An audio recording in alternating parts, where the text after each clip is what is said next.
Itay, may malaking bayawak akong nakita ron, oh. Mukhang nagbababad siya sa ilog. Ano, puntahan na po ba natin? Wag muna anak. Baka mamaya alaga na engkanto yan.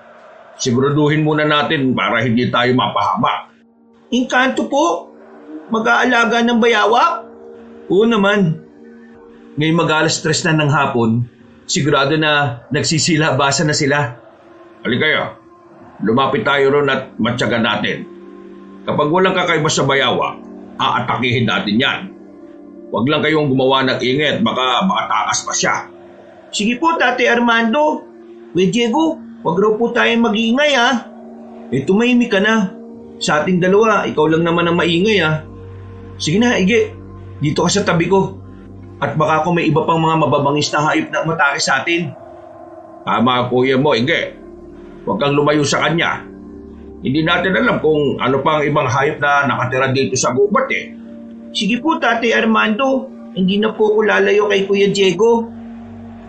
Nilapitan nila ang bayawak na sinasabi ni Diego. Nang makapwesto na sila sa pampang, nakita nilang nakababad nga yun sa tubig. Nakita nilang halos kasing laki na ng katawan ni Mang Armando ang katawan ng hayop. Kaya lahat sila'y namangha. Noon din, inihanda ni Mang Armando ang sibat niya at nang mapalingon sa kanila ang bayawak, buong lakas niya itong sinibat. Nagtilamsika na lang ang tubig sa ilog nang subukan pang tumakas ng nasabing hayop. Agad namang kinuha ni Mang Armando ang itak na hawak ni Diego na nilundagan yon upang patayin. Diego, halika! Tulungan mo akong buhatin ang bayawak na ito. Siguradong mapupuno na natin ang kawali natin. Sige po, Tay. Hintayin niyo po ako diyan. Ige, ikaw na muna magdala ng sibat at itak ha. Mabigat din kasi ang bayawak na yan. Sigurado na mahirapan kami kung kami pa ni Tatay ang magdadala ng itak at sibat namin. Sige kuya, ako nang bahala sa mga yan. Iabot mo na lang sa akin dito at nang hindi na ako makalusong sa tubig. O sige, o ito na o. Salamat Ige ha. Walang anuman Kuya Diego. Ano Diego, handa ka na ba? Buhatin na natin ang bayawak na ito at nang makauwi na tayo. Siguradong hinihintay na tayo ng nanay niya. Opo Tay, nakahanda na po ako. O sige, 1, 2, 3. Tara, buhatin na natin Diego. Yeah!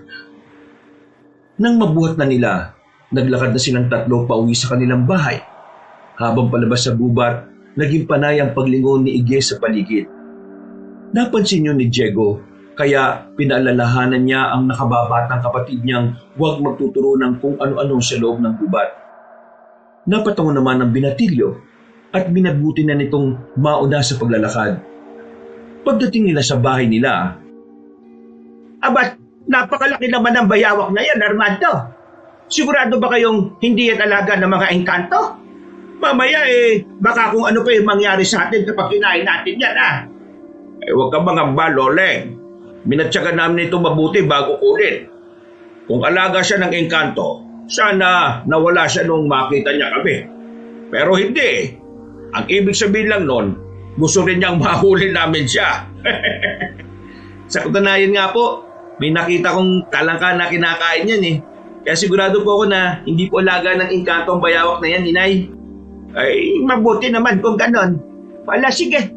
Kukunin ko na muna yung malaking kawali at doon na natin lutuin ang karne ng bayawak na yan. ay sige, Loleng.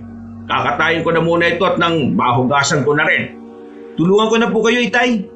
Gutom na rin naman ako Gusto kong kumain mamaya kapag naluto na yan. Ay, sige anak. O ikaw, Ige. Pumasok ka na lang sa bahay at magpahinga ha. Kami na ng kuya mong bahala rito. Sige po, Itay. Pagod din naman po ako Tawagin niyo na lang po ako kung kailangan niyo na po ng tulong ko Ay, sige anak. Sinimulan na ni Diego at Mang Armando ang pagkakatay ng bayawak. Nang mabuksan na nila ang tiyan nito, napatakip ang binata ng ilong niya dahil sa mabahong amoy na nagmumula roon. Hindi niya yung kinaya, kaya napatayo siya. Samantala, ipinagpatuloy naman ni Mang Armando ang kanyang ginagawa. Pagkakuha niya ng laman ng tiyan ng bayawak, napatayo na rin siya at sinabayan yun ng pagmumura. Napatitig doon si Diego at nangilabot din siya sa nakita niya. Walang ya. Hindi nga alaga ng engkanto na huli natin pero mukhang alaga naman ng aswang eh. Mga laman ng tao ang nakapaloob sa tiyan niya. Tingnan mo, may mga daliri pa. Oo nga po, Itay. Kaya pala sobrang baho nung masugatan mo na yung tiyan niya. Posible palang kumain sila ng mga tao. Yan ang hindi ko alam. Baka bangkay na ang kinain niya. Pero bibihira lang kung mangyari yan eh. Teka, masama ang kutob ko ah. Ano pong ibig niyo sabihin, Tay? Bakit nakatayo kayo at nakatunganga dyan? Hindi pa naman niyo tapos katayin yan Loleng, alika rito. Tingnan mo nang mabuti kung ano yung laman ng tiyan ng bayawak na ito. Ay naka, hindi. Mukhang mga daliri ng tao yan Paano napunta yan sa tiyan ng bayawak? Diyos ko naman, Armando. Nakapag-aari ng mga engkanto yan aswang. Yan din ang hinala ko. Sige na, kumuha ka na lang muna ng talbos ng kamote ron. Yun na lang muna yung ulamin natin para sa hapunan. Ano pa naman ang gagawin natin sa bayawak na yan, Itay? Ililibing na lang natin to. Baka kung ano pa mangyari sa atin kung kakainin natin yan. Baka nga aswang din mismo ang bayawak na ito eh. Sige na, maghukay ka na ron. Ako na ang bahalang kumaladkad ng hayop na ito patungo sa paglilibigan natin sa kanya. Sayang naman po kung ganun. Bayawak na, magiging talbos ng kamote pa. Sige po, Tay. Doon na lang po ako sa bandang likod ng bahay Mas mabuti ba nga, anak? Huwag ka na sa malayo. Malapit nang dumilim Baka kung ano pa ang mangyari sa inyo ng tatay mo. Mahirap na. Baka nasundan kayo ng amo ng bayawak na yan. Kinuha ni Diego ang pala. Bago siya tumungo sa likod bahay nila, nakita pa niyang bumaba ang nakababata niyang kapatid. Batid nitong alam na rin ni Igay ang patungkol sa bayawak na kanilang nahuli. Habang papunta sa likod ng bahay nila, napaisip siya patungkol sa nasabing hayop. Nakaramdam siya ng kabahas sa posibleng epekto sa kanila ng ginawa nila. Naisip niya na baka alaga nga ng aswang ang pinatay nila at baka kung gantihan sila nito. Nang nangangalahati na siya sa hinuhukay niyang libingan ng bayawak, dumating doon si Mang Armando at Igay. Ano, Diego? Pwede na yan? Hindi na rin naman siguro sisingaw ang baho ng bayawak na yan. Sige po, kakapalan ko na lang din po yung lupang itatapon natin dito para mas makasigurado po tayo. Naku, sayang naman yung bayawak na yan. Sinasabi ko na nga ba may kakaiba talaga sa hayop na yan Hindi lang ako nagsalita kanina kasi nagmamadali tayo umuwi. Hayaan mo na, Igay. Sa susunod, mga ngaso ulit tayo. Pero sa ibang gubat naman. Wala rin namang mga ligaw na hayop dito sa atin Subukan naman natin sa pinakadulong gubat na nasa hangganan ng bayan natin at nakasunod nito. Talaga po? Hindi pa po ako nakakarating doon O sige, para naman makita ko yung paligid doon. Mga ilan po tayo mga ngaso doon, Tay? Hindi ko pa alam. Pero kung aayon sa atin ang panahon, susubukan natin sa susunod na linggo. Pareho lang naman kayo ng kuya mo na hindi pa nakakarating doon Kaya ihanda na ninyo mga sarili ninyo. Oo nga po, Tay. Pero sana hindi na natin maranasan ulit yung kagaya nito, no? Baka sa susunod, mas matindi pa dito yung mahuli natin Napatawa na lang si Mang Armando dahil sa sinabi ni Diego. Noon din pinagtulungan nilang ihulog sa hukay ang patay na katawan ng bayawak. Agad din nilang tinabunan ng lupa yon. Pagkatapos, sabay silang umuwi sa kanilang bahay. Dahil hindi natuloy ang pagkakatay nila ng bayawak, talbos na lang ng kamote ang inulam nila. Bago tuluyang dumilim ang paligid, nakapagapunan na rin silang apat.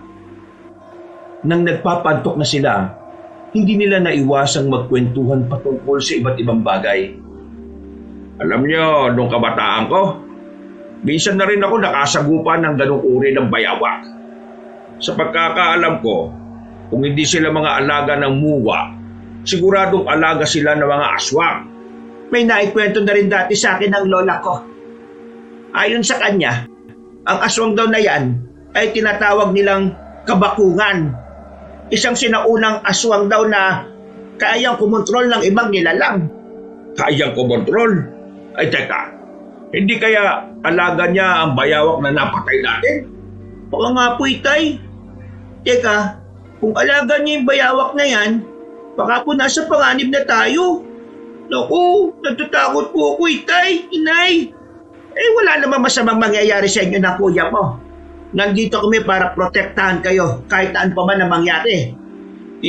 Paano po kung gaganti siya sa atin? Kapag nangyari yan, wala tayong magagawa kung hindi ang harapin siya. Diego, alam kong mula pagkabata mo sinanay na kita. Ikaw ang mas maaasahan ko kapag nangyari ang sinasabi mo.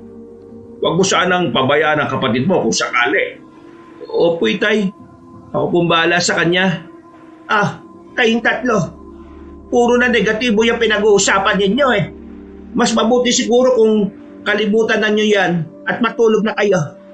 Sige kayo, hindi agad kayo lalaki niyan kapag kulang kayo sa tulog. Dahil sa sinabi ni Aling Loleng, nagpasya silang lahat na matulog na. Nasa kalagitnaan na sila ng pagtulog nila nang maalimpungatan si Diego. May narinig siyang mga alulong ng aso. Alam niyang may kung anong nangyayari sa paligid niya. Kaya nagmatsyag siya. Makalipas ang ilang sandali, may naulinigan siyang kaluskos sa bandang likuran ng bahay nila. Bumangon siya. At sa hindi niya inaasahan, nasagi niya ang braso ni Igit. Napabalikwas ang binatilyo at agad na nag-usisa sa kapatid niya kung ano ang gagawin nito. Huwag ka maingay. Baka magising si nanay at tatay. Mapapagalitan tayo. Sige kuya, hindi ako mag-iingay. Basta, sasamo mo ko sa paglabas ng bahay natin Huwag na. Delikado Isa pa, mabilis lang naman ako. Sige ka, susumbong kita bukas kapag hindi mo ko sinama. Siya. Sige na. Basta, huwag ka maingay Huwag mo sasabihin ka na tatay na lumabas tayo. Ako malalagot pag nagkataon. Alam mo naman yun, di ba? Oo, kuya. Hindi ako magsasalita. Bilisan lang natin Baka magising kasi sila Oo na, sige na. Tayo na't alamin natin kung ano yung ingay na narinig ko. Mukhang nanggagaling yun sa pinaglibingan natin ng bayawak Teka, kung ano, yung mga naririnig din akong kaluskos. Parang doon nga nanggagaling yun, kuya. Naging maingat sila sa paglabas sa kanilang bahay. Nang nasa labas na sila, tumungo sila sa bandang likuran. Marahan silang naglakad hanggang sa pareho silang natigilan dahil sa ingay na kanilang narinig. Sinipat nilang maigi ang bahagi kung saan nakalibing ang bayawak at nagkatitigan na lang silang magkapatid nang makita nila ang mga may itim na nilalang na kinakaladkad palayo ang hayop na inilibing doon. Ano kaya yung mga nilalang na yun? Bakit ang itim nila? Parang puno ng mga balahibo Ewan ko ba, kuya? Teka, hindi ba yun yung tinatawag nilang aswang? Kuya, natatakot ako. Baka makita nila tayo rito. Nakatalikod naman sila Sinabi na kasi kitang huwag ka nang sumama. Yan tuloy, natakot ka. Huwag mo na intindihin yung mga yon. Sige na, pumasok na tayo. Ewan ko ba? Parang bigla ako natakot Siguro, hindi na ako sanay na lumabas kapag madilim na ang paligid, kuya. Sige na. Bukas na lang natin hanapin kung saan nila dinala yung katawan ng patay na bayawak. Yun kung makikita pa natin. Sige, sabihin na lang din natin kay tatay yung nakita natin para naman masamahan niya tayong maghanap ng patay na katawan ng hayop na inilibing natin. Huwag na, Ige. Baka kung pagalitan pa tayo Tayo na lang ang maghanap bukas kung may oras tayo. Ikaw ang bahala, kuya. Kung yan ang gusto mo, wala akong magagawa. Bumalik ang magkapatid sa loob ng bahay nila at natulog ulit. Kinabukasan, narinig nilang sumigaw ang tatay nila sa likod bahay nila. Agad na naisip ni Diego kung ano ang dahilan nun. Kaya bumaba sila para puntahan si Mang Armando. Dahil nagtataka ang kanilang ama, minabuti na ni Diego na ipagtapat ang nasaksihan nila.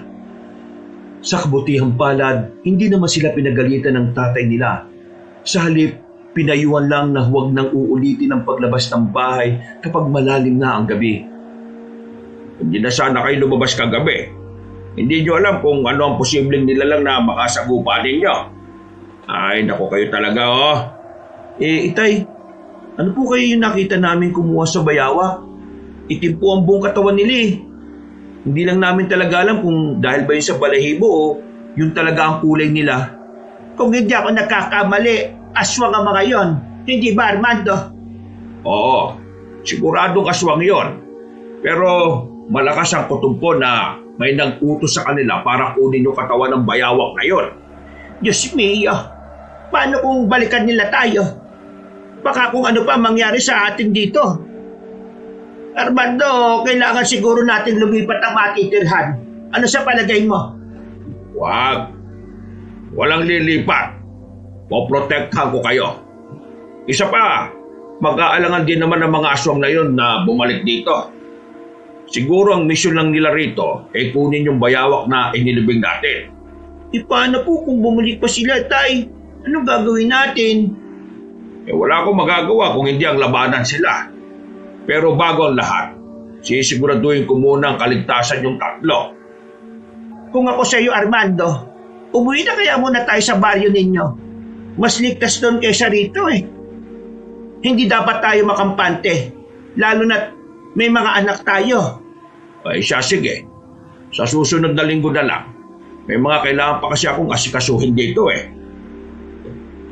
Sa kabutihang palad, makaraan ng ilang araw, hindi na bumalik ang mga aswang. Tinabunan na lang ulit nila ng lupa ang hukay at binabuting patungan na rin ng malaking bato. Magmula ng araw na yon, sa hindi malamang dahilan ni Diego at Ige, hindi sila makatulog na maayos. Nagigising sila tuwing hating gabi dahil sa mga pagtawag sa kanilang pangalan. Subalit, kapag sinusubukan nilang dungawin sa bintana, wala naman silang nakikitang tao na posibleng tumawag sa kanila. Nang lumaon, napagtanto nilang hindi mula sa labas ng bahay nila ang pagtawag, kung hindi mismo sa loob ng kanilang isipan. Kinilabutan ng magkapatid, ngunit mas pinili nilang huwag nang banggitin yon sa kanilang mga magulang. Isang umaga, Ano, Diego? Handa ka na ba para sa pangangaso ulit natin? Doon po ba sa sinabi niyong gubat dati? Sa bandang dulo ng bayan natin, Itay? Oo, pero mas mabuti siguro kung wag na nating isama ang kapatid mo. Ige, maiwan ka na rito sa bayan, samahan mo ang nanay mo rito, ha? Huwag ka mag-alala. Kapag may nakita kami mga prutas sa loob ng gubat, pipitasin namin yon at ipapasalubong sa iyo. Ayoko nga po. Mas gusto kong sumama sa inyo, Itay. Sige na po. Pangako, hindi ako magiging malikot. Hindi na rin ako mag-iingay. Minsan lang din naman tayo mga aso ah. At hindi pa po ako nakakapunta rin sa gubat na plano niyong puntahan. Itay, sama na po natin si Ige. Basta Ige ah, huwag kang lalayo sa tabi ko ah. Hindi pamilyar sa atin ang gubat na yon. Baka kung mawala tayo, hindi na natin matanda ng palabas sa gubat. O siya, sige na. Isasama na natin siya. Pero Ige, sundin mo ang kuya mo ha. Huwag din kayong lalayo sa akin. Hindi ko rin naman ganong kabisado yung gubat na yun eh. Sige po, Tay. Ah, ito ang baon ninyo. Tubig yan sa pagkain. Ito rin ang bipo na pamuna sa pawis ninyo. Ay nako, kayong dalawa oh. Mag-ingat kayo ron ha.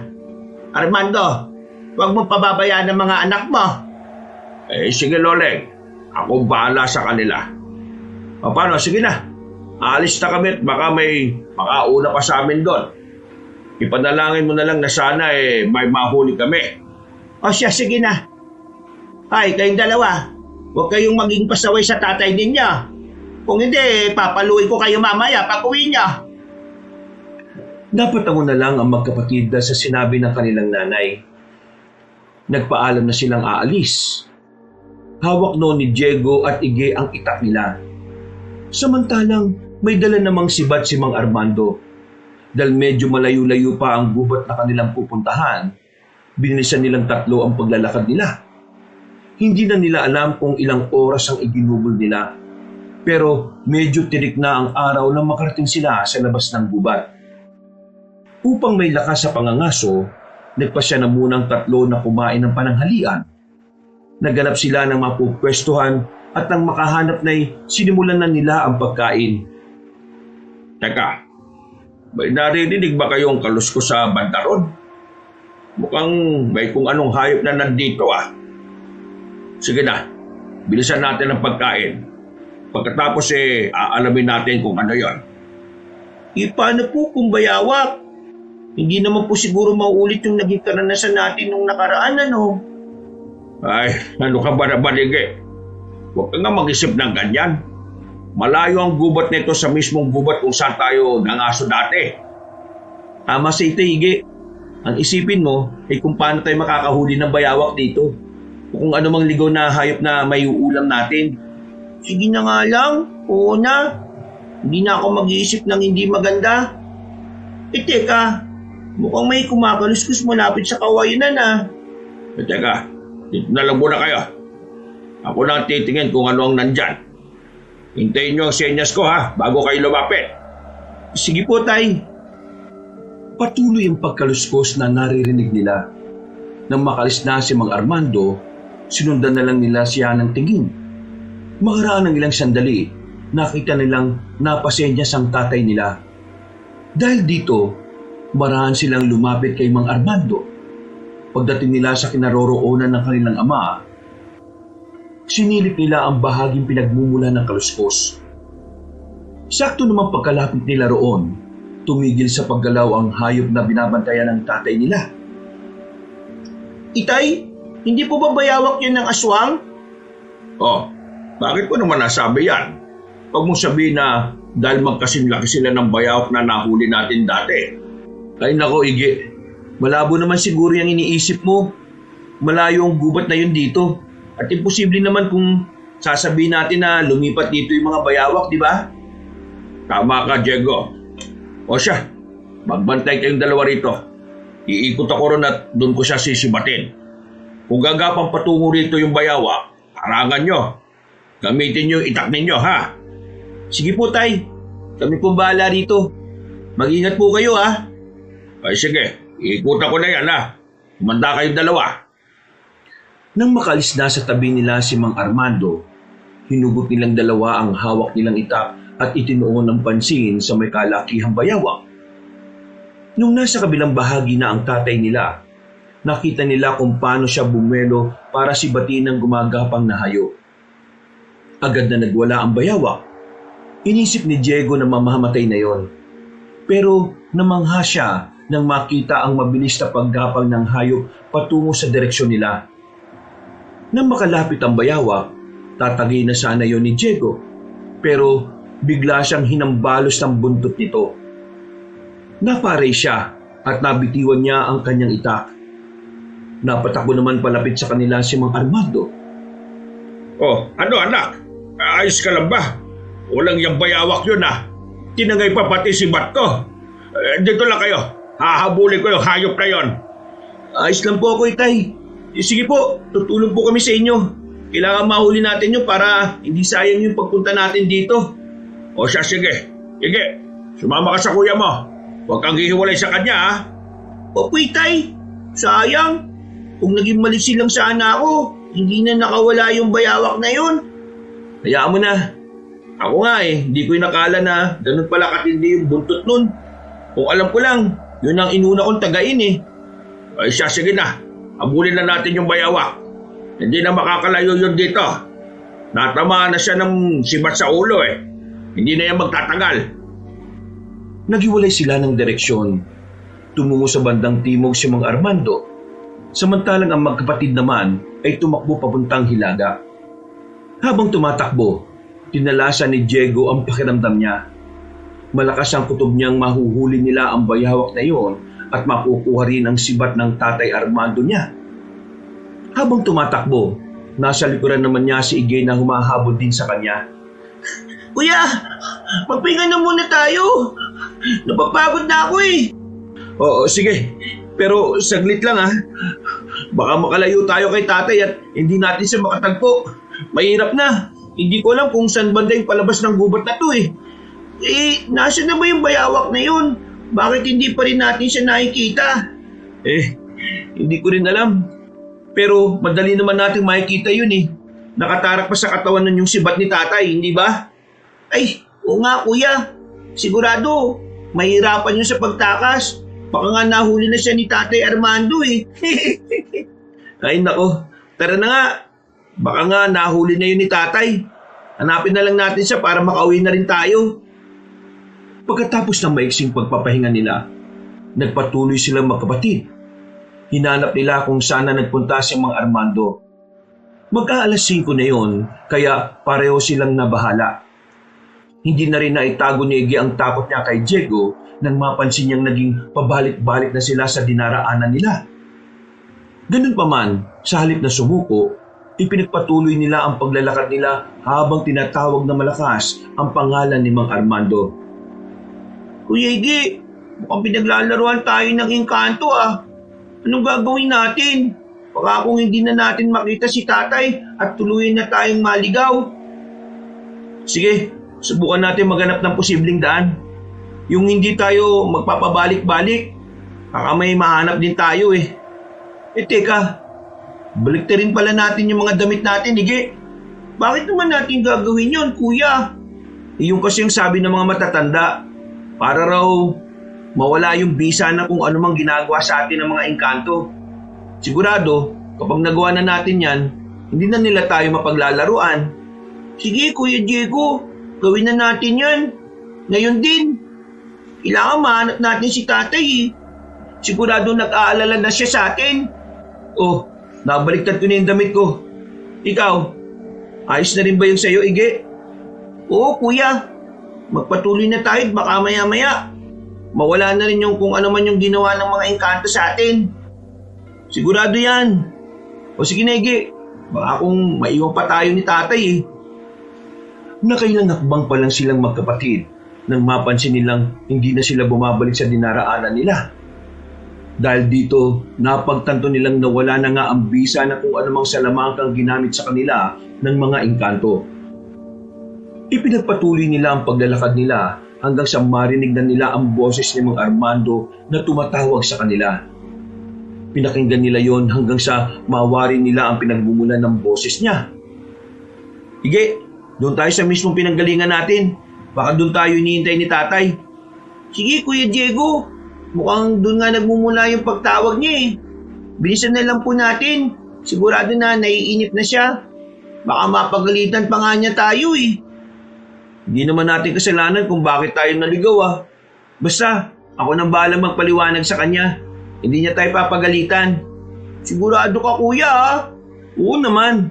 Sige na, mamaya na tayo magkwentuhan kapag nahanap na natin si Tatay Armando.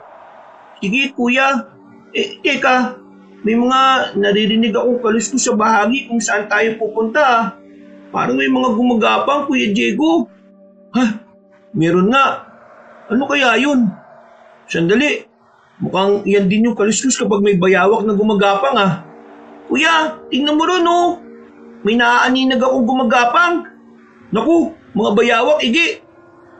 Lumis tayo ng daan. Baka kung ano pa yung gawin nila sa atin. Duda ako mga alaga yan ng mga engkanto. Kuya, hindi mo ko. Natatakot ako sa mga bayawak na yan eh. Baka kainin nila ako. Kasama mo naman ako, di ba? Sige na, dito tayo dumaan para makaiwas sa kanila. Wala silang naging pakialam kahit na pumasok man sila sa mas masukal na parte. Ang boses ng kanilang ama na tumatawag sa kanila ang tanging naging gabay nilang magkapatid. Inakala nilang makakaligtas sila sa mga bayawak na yon. Pero nang makalabas na nang may mahanap ulit silang daan, napatras na Diego at Iggy nang makitang may mga bayawak ding nakaabang sa kanila roon. Babalik sana sila ngunit nang mapalingon sila, mas nalumo sila nang mapagtanto nilang napapaligiran sila ng mga nasabing hayop. Wala na tayong magagawa, Iggy. Kung hindi ang tumakbo, bahala na. Basta makarating tayo sa pinanggalingan ng boses ni tatay. Susuugin natin ang mga bayawak. Kahit na anong mangyari, hindi tayo titigil. Sige kuya, tayo na. Kung yan lang ang tanging paraan para makalis tayo dito, makapunta tayo sa kinaroroonan ni tatay, gawin na natin. Sige na, Iggy. Huwag mong isipin ng mga hayop na yan ha. Huwag kang matakot sa kanila. Sila ang dapat na mangilabot sa atin. Tandaan mo yan. Tara! Sige kuya, pipilitin kong huwag matakot sa mga bayawak na yan. Sige, Iggy. Mas bilisan pa natin ang pagtakbo. Ilang di pa na lang. Makakalapit na tayo sa mga bayawak na yan. Pagkalapit nila sa mga bayawak, sa hindi nila inaasahan, inatake sila ng mga ito. Napailing na lang si Diego at agad na lumundag para makaiwas sa nilalang.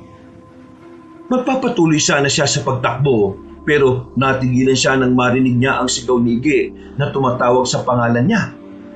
Napalingon ng binata at napamura nang makita niyang pinapaligiran na ng mga bayawak si Ige. Nakahanda ang mga yon upang kagatin ang binatilyo. Kaya minabuti ni Diego na balikan ng kapatid niya. Tinaga niya ang mga bayawak na sumusubok na humarang sa kanya. Nang makalapit na siya kay Ige, Ige, gamitin mo itak mo. Lalabanan natin ang mga bayawak na to. Sige kuya, nabigla lang kasi ako eh. Kaya natakot ako. Oh, eto na. Nahugot ko na yung itak ko. Sige, ang kada bayawak na sumusubok na umatake sa atin, tatagayin natin. Bahala na kung saan sila banda masugatan. Kailangan nang isipin natin, makalis tayo dito. Masusunod, kuya. Ayun na, mukhang atake na ulit sila. Hindi tayo papayag tayong masaktan. Sila ang sasaktan natin, Ige. Tama ka, kuya. Kailangan natin makalis dito ng ligtas. Sigurado ko na nag-aalala na si tatay sa atin.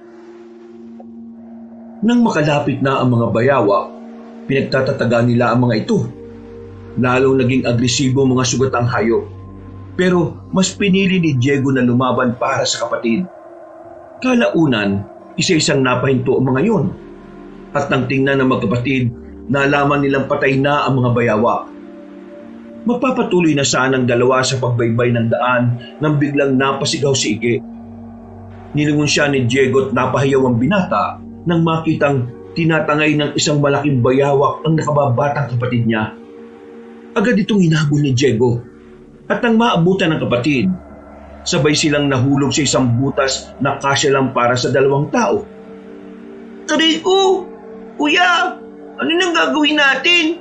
Paano tayo makakalabas dito? Baka kung anong gawin sa atin ng mga bayawak na yun Umalma ka lang, Ige. Kailangan natin ng malinaw na kaisipan. Hindi natin malulutas ang problema natin kung matataranta tayo. Sige kuya. Ano kaya kung sumigaw tayo para makahingi ng tulong? Sigurado na malapit lang din dito si Tatay Armando Wag. Kung lalapit siya dito, baka pati siya mapahamak. Maghanap na muna tayo ng madaraan ng iba. Tayo na. Sandali kuya. May narinig akong kaluskos malapit dun Parang ilang di pa lang ang distansya niya mula rito sa butas na pinagulugan natin. Magbatsyag muna tayo. Parang may mali sa sitwasyon natin na to Teka, batuhan tong napuntahan natin. Ibig sabihin, nasa isang yugib tayo. Kuya, ayan na siya. Papalipit na rito sa atin. Tumahimik ka. Tumingla na lang tayo at nang malaman natin kung sino yun. Maaninig pa naman natin siya kasi hindi pa naman gaano madilim ang paligid sa labas Kuya, ayan na siya. Ha? Hindi. Mukhang si tatay kuya. Oo nga, pero parang may mali Huwag muna natin siyang tawagin. Baka hindi siya yung tatay natin Oo nga kuya. Tingnan mo may kinakaladkad siyang mabigat na bagay. Hindi. Bato. Siguradong tatakpan niya yung butas. Kailangan makalis tayo dito. Hindi na maganda ako tumpo ngayon. Kuya, tinatakpan nga niya. Susubukan kong sumigaw para malaman niyang nandito tayo. Ikaw ang bahala. Basta, sa kahit na anong paraan, kailangan makalis tayo dito, Ige. Napasigaw si Ige para tawagin ang tatay nila. Pero kahit na namaos na siya sa kakasigaw, hindi na muli pang nabuksan ng lagusan. Napaiyak siya, kaya sinikap ni Diego na pakalmahin ang nakababatang kapatid niya. Nang medyo kumalma na si Ige, nag-usap sila patungkol sa kung anong gagawin nila at kung paano sila makakalabas sa naturang kuweba. Kuya, baka sinadya tayong ikulong dito. Baka kinopya lang ng mga engkanto yung mukha ni tatay. Sigurado ako na ginaya nga nila ang itsura ni Tatay Armando. Kung ikinulong nila tayo dito, ano naman ang motibo nila? Sigurado na malalim ang dahilan nila. Ano nang gagawin natin ngayon, kuya? Baka lalo na tayo mapahama kung mananatili tayo dito. Maghanap tayo ng lagusan. Sigurado na may iba pang daanan, maliban sa tinakpan na yan. Sige, pero paggabi na kuya. Magpapahinga na muna tayo dito. May natitira pa naman akong tubig at pagkain dito. Pagsaluan na lang natin to. Mas mabuti pa nga, Ige. Kainin na muna natin yan. Pagkatapos, matulog na rin tayo kahit saglit lang. Kinakailangan hindi tayo magtagal dito eh. Kung may nagplano man na ikulong tayo, sigurado na may masama silang binabalak sa atin. Kuya, si tatay nga pala. Baka kung ano nang ginawa ng mga aswang o engkanto sa kanya. O kung wala man silang ginawa, baka nag-aalala na siya sa atin ngayon. Huwag na muna natin siyang isipin. Sa ngayon, sarili muna natin ang pagtuunan natin ng pansin. Kung paano tayo makakaalis dito at kung paano tayo makakauwi ng ligtas. Napatago ang nakababatang kapatid ni Diego sa kanya. Noon din, pinagsaluhan nila ang pagkain natitira ni Ige. Nasa kalagitnaan sila ng pagkain nang may marinig silang kaluskos. Napatitig sila sa pinagmumulan nun at pareho silang kinutubang may lagusan sa bahaging yun. Nang matapos na sila sa pagkain, nagpasya silang dalawa na hanapin ang pinagmumulan ng ingay na narinig nila. Dahil madilim ang loob ng kuweba, nangapa silang dalawa. Kalaunan, sumuko sila sa paghahanap at pinili nilang magpahinga na lamang. Kinakailangan mahanap natin ng lagusan. Yun lang ang pag-asa natin makalabas dito. Sigurado ko na ang lagusang yun ang magiging tulay para makauwi tayo. Paano naman kung may mas matinding panganib ang nakabang pala sa atin doon, kuya? Baka nga sa labas nito nakatira yung nagpulong sa atin eh. Hindi natin malalaman kung di natin titingnan. Kung kinakailangan sumugal tayo para makauwi, gagawin natin. Natatakot ako, Kuya Diego eh. Baka kung ano mangyari sa atin kapag umalis tayo dito. Mas masama ang kahihinatnan natin kung mananatili tayo dito. Hindi natin alam kung ano mga nilalang na lumalabas at pumapasok sa kuwebang ito eh. Paano po kung mga aswang pa lang nakatira sa labas ng kuweba? Ano nang gagawin natin? Alam kong wala pa tayong karanasan sa mga nilalang na yan, pero kung masusukol nila tayo, wala tayong mapagpipilian, lalaban tayo. Kaya ikaw, huwag mong isipin ng takot mo. Kaligtasan natin ang isa-isip mo. Sige, Kuya Diego. Sisikapin ko pong huwag nang matakot para makauwi tayo ng ligtas. Mabuti naman kung ganun. Huwag kang panghinaan ng loob, no? Makakalis tayo dito at makakauwi tayo ng... Ha? Natigilan sa pagsasalita si Diego nang sa hindi nila inaasahan, may nakasisilaw na liwanag na lumitaw sa harapan nilang dalawa. Napanganga sila nang makita nila ang isang lalaking may hawak na sibat at puno ng marka ang buong katawan. Nakaramdam sila ng matinding takot dahil mabangis ang itsura nito at animoy gusto silang patayin. Takot na takot sila. Sino ka? Paano ka nakapunta rito? Anong kailangan mo sa amin? Huwag mo kami sasaktan, maawa ka. Naulog po kami rito at nakulong. Ako si Buyong Dumaraog. Isa akong diwatang sinasamba ng mga mandirigmang babaylan, mga tagatugis ng aswang. Ako ang katuwang nila sa pakikipaglaban sa mga nilalang na naging sugo ng Diyos ng Idadalmon. Kung ganun po, wala kayong balak na saktan kami. Natatakot po kami. Ikinulong nila kami dito. Hinarang kami ng mga naglalaki ang bayawak. Tapos, kinaladkad niya ako.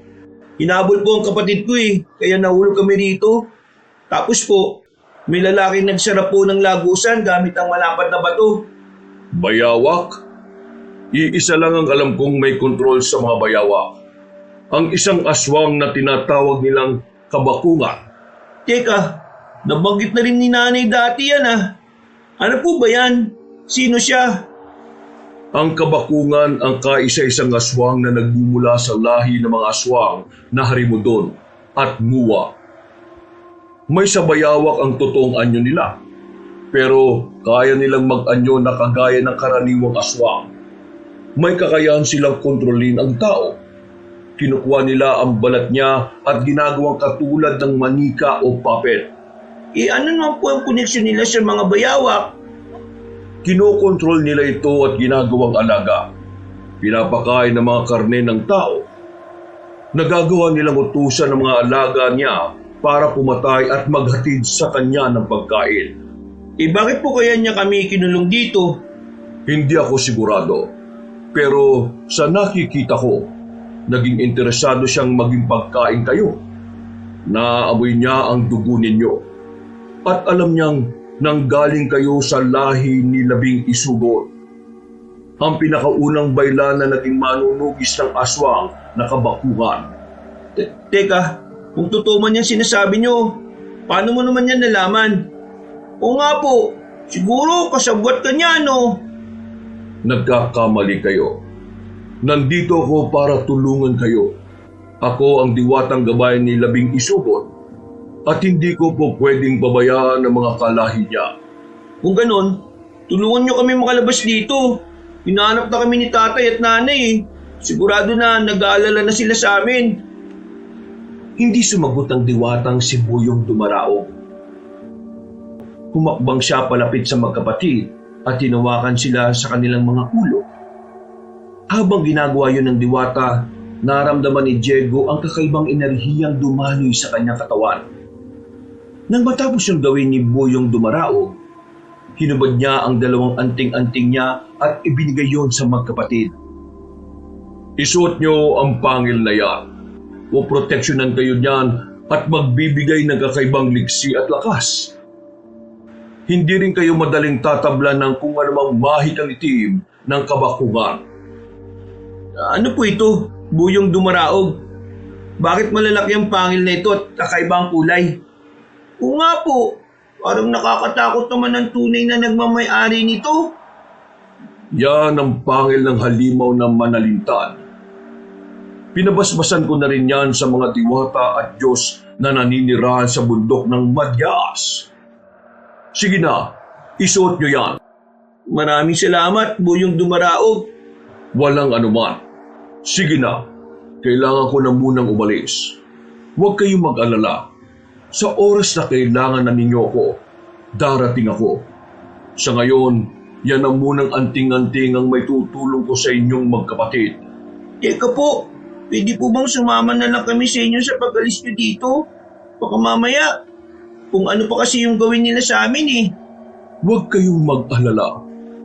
Ngayong nasa inyo na ang anting-anting ko, sigurado na mahihirapan ang mga bayawak at aswang na kalabanin kayo. Kapag nagpakita na ang kabukungan, ako na ang bahala sa kanya. Hindi ko rin pala kayo maisasama. Hindi nyo kakayaning dumaan sa lagusang dinaraanan ko. Kung ganun po, dito na lang po muna kami. Maghanap kami ng magandang pagkakataon para tumakas. Salamat po, Buyong Dumaraog. Napatango ang diwata sa kanila. Noon din, lumitaw ang liwanag at nilukob noon si Buyong Dumaraog. Sa isang pag-isap ng mga mata ni na Diego, naglaho ang nasabing nilalang. Nang mga panahon na yon, pareho silang nakaramdam ng antok. Napaisip silang baka dulot yun ng anting-anting na ipinagkaloob sa kanila. Kaya hindi na nila nagawang pigilan ng sarili nila.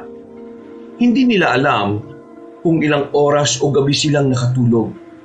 Nagising na lang sina Diego at Ige dahil sa mga pag-angil na narinig nila sa hindi kalayuan. Napangiti pa sila nang mapagtanto nilang kahit madilim ang kuweba, nakakakita na sila roon. Ige, narinig mo yon? May mga ingay. Ibig sabihin, may lagusan sa bandaron. Halika, puntaan natin ang bahaging yun. Sige kuya, baka sakaling may madaanan tayo riyan. Teka, epekto kaya to ng ibinigay sa atin ng diwata? Siguro nga, mabuti kung ganun. Hindi tayo mahirapang makalis sa kuwebang to. Sige na, hanapin natin ang pinanggagalingan ng pag-angil na yun. Kuya, paano kung mga asong ang mga yan? Baka mga alagad yan ng kabakungan. Wala na akong pakialam. Hindi tayo dapat na matakot. May protection tayo. Wala tayong ibang mapagpipilian kung hindi ang lumaban sa mga nilalang na yan. Yan ang natatanging paraan para makatakas tayo sa kuwebang ito eh. Sige kuya, alam ko namang hindi mo naman ako pababayaan eh. Basta kahit na anong mangyari, walang iwanan ha. Oo naman. magkasama din tayong lalabas. Dahil masyado mataas ang butas kung saan sila nahulog, hindi na yun sinubukang abutin pa ni Diego. Noon din, naganap silang dalawa ng lagusan palabas ng nasabing kuweba. Ang mga ingay na narinig nila ang sinundan nilang gabay para matunto ng daanan. Nasa kalagitnaan sila ng paglalakad nang may makita silang mga nilalang na mabibilis kong gumalaw at nagawang kumapit sa dingding at bubong ng kuweba. Kuya, tingnan mo yung isang nakakapit sa dingding ng kuweba. Ang balat niya ay parang sa bayawak at ang ulo niya katulad din sa bayawak. Kung ganun, malaki ang posibilidad na silang nakita natin mga bayawak. Baka nagiging mga anyong bayawak talaga sila kapag may araw at nagiging ganyan kapag gabi. Siguro nga. Teka, kung magpapatuloy tayo dyan, baka tambangan nila tayo. Marami sila, kuya. Baka yan na yung mga alaga ng kabakungan eh. Wala naman tayong ibang malulusutan, di ba? Ihanda mo na lang ang itak mo, Ige. Lalabanan natin sila para walang maging sagabal sa pagtakas natin. Pero wala nang pero-pero. Nasa atin ang anting-anting ni Buyong Dumaraog. Hindi ba? Walang masamang mangyayari sa atin. Ang kailangan lang natin gawin, labanan sila sa abot na makakaya natin. Kung matatalo natin sila, malaya tayo makakalis dito. Paano naman yung mga aswang na kabakungan? Hahanapin tayo nun, kuya. Hayaan mo na. Ang importante, makatakas tayo. Hindi ba, sabi ni nanay, aalis din naman tayo sa baryo natin. Kaya sige na, maganda ka na. At dadaan tayo sa bahagi kung saan nagbabantay ang malabayawak na mga aswang na yan. Hinugot nila ang itak nila at nagpatuloy sila sa paglalakad. Nang nakailang hakbang na ang magkapatid, lumundag ang isang malabayawak na nilalang para sugurin sila. Napahakbang naman si Diego at siya na mismo ang umalaban sa nilalang. Maliksi ang galaw noon, pero nagagawang ilaga ng binata ang kada pag-atake nito. Nasa kalagitnaan na siya na pakikipaglaban doon nang umatake rin sa kanila ang mahigit sa 10 aswang. Dahil dito, mas pinigihan ni Diego ang pakikipaglaban doon. Nang susunggaban sana sila ng nilalang, ginilitan niya ito at ibinalibag patungo sa iba niyang mga kasama. Napaangil naman ang mga yon at naghanda na sa pag-atake sa magkapatid. Ige, kakalabanin ko mga aswang na yan. Ikaw naman, maghanap ka ng pagkakataon para makalis dito. Hindi, kuya.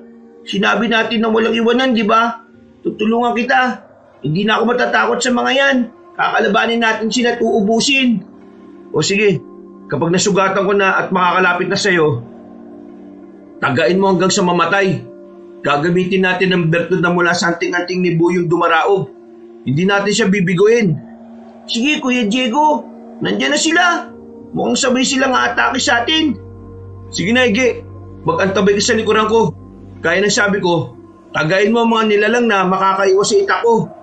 Masusunod, Kuya Diego. Sige, mga malabayawak na aswang. Sumugod kayo. Tingnan natin ang kakayahan nyo. Kung sinadya nyong daling kami rito, magbabayad kayo. Umatake sa kanila ang mga nilalang. Dahil dito, itinuon ni Diego ang buong pansin niya roon. Ang kada aswang na lumalapit sa kanya, tinataga niya sa liig at ibinabalibag patungo sa likuran niya. Narinig din niya ang paghiyaw ni Ige, kaya naisip niyang pinagtatataga niya ang mga aswang na yon. Nang kaunti na lang ang umaatake sa kanya, nilingon niya ang kapatid niya at napangiti siya nang makitang ginigilitan na sa liig ng binatilyo ang mga yon. Nang medyo kaunti na lang ang kalaban nila, humakbang si Diego para sugurin ang mga yon. Sa hindi inaasahan, bigla siyang inatake ng nilalang sa likuran. Kaya tumilapon siya at tumamang likuran niya sa dingding ng kuweba. Tumakbo naman si Ige patungo sa kanya at tinulungan siya nitong makatayo. Kuya Diego, ayos ka lang ba? Bakit hindi mo kagad napansin ang aswang na yon? Ayos lang ako. Teka, ang mga aswang pala, baka may natitira pa sa kanila at baka makatakas. Wala na, kuya. Nang inatake ka ng aswang, sinugod ko rin siya at tinaga sa likod. Hindi niya ako nagawang lingunin. Kaya nang bumagsak siya, tinaga ko na lang din siya sa liig. Magaling, kapatid ko. Kahit na binatilyo ka pa lang, may taglay ka ng husay. Oo naman. Alam ko din naman na kung ako ang nasa kalagayan mo, papatayin mo rin yung aswang na yun. Siyempre naman hindi dapat tayo pumapayag na saktan ng mga nilalang na yan ang kahit na sino sa atin. Teka, wala na kayang mga nilalang na nakaantabay sa lagusan? Hindi ko alam kuya eh. Gusto mo ba tingnan ko? Mukhang dyan sa dinaanan nila ang lagusan palabas eh. Hindi, sabay natin titingnan. Halika na. Baka dyan na nga yung hinahanap natin at makakalabas na tayo. Baka kasi masakit pa yung katawan mo dahil sa pagkatilapon mo kuya eh. Hindi na. Kaya ko naman eh. Mas masakit pa nga yung palo ni nanay doon. Sige lang, ang importante sa ngayon, makalabas na tayo dito sa kuweba na to. Pinuntahan nila ang bahagi kung saan posibleng dumaan ng mga malabayawak na aswang. Subalit, nang nandun na sila, nakita nila ang 3 lagusan. Natigilan sila at saglit na napaisip. Nilapitan nila ang unang lagusan at minatyagan, pero may naamoy silang malansang samyo roon. Pinuntahan nila ang ikalawa at napansin nilang sobrang init doon. Dahil iba ang kutob nila sa dalawa, nagpasya ang magkapatid na pasukin na lang ang 3 lagusan. Umasa silang ang napili nilang daan ang siyang magdadala sa kanila sa labas ng kuweba. Mga anak, tama ang lagusang pinasukan nyo. Halika kayo, lumapit kayo sa akin at lalabas na tayo sa kuweba. Kuya, si tatay, nandito siya. Salamat naman at pinuntahan niya tayo. Sigurado makakauwi na tayo nito. Huwag Ige, Manatili na muna tayo rito. Huwag kang lalapit sa kanya. Iba ang kutob eh. Hindi mo ba natatanda ng kwento sa atin ni Buyong Dumarao? Baka tau-tauhan lang yan. Papit. Paano naman kung hindi, kuya? May pagkakataon na tayo. Isa pa, baka kung ano pa yung mangyari sa atin dito eh. Mga anak, lumabas na kayo rito sa akin. Si Tatay Armando ito. Sige na, lapit na mga anak. Eto, may nadampot akong bato. Kung papit lang ang aswang na yan, hindi siya makakaramdam ng sakit at siguradong magmimistula lang siyang manika. Anong gagawin mo yan, kuya? Ibabatok sa mapagkunwaring nilalang na yan. O yan, tingnan mo Ige. Wala siyang naging reaksyon kahit tinumana siya sa muka. Tama nga ang hinala ko. Mga anak, lumapit na kayo rito. Uwi na tayo. Hinihintay na kayo ng nanay niyo. Hindi kami lalapit sa iyo. Hindi ka ang tatay namin. Kung ikaw si tatay at kung totoong tao ka, bakit hindi ka nasaktan ng batuin ka sa mukha ni kuya? Sinasabi halina kayo eh. Bilisan na ninyo at kailangan na natin makatakas. Malapit na rito ang iba pang mga aswang. At parating na rin ang kabukugan. Bilis! Kung ikaw ang tatay namin, ikaw ang lumapit dito.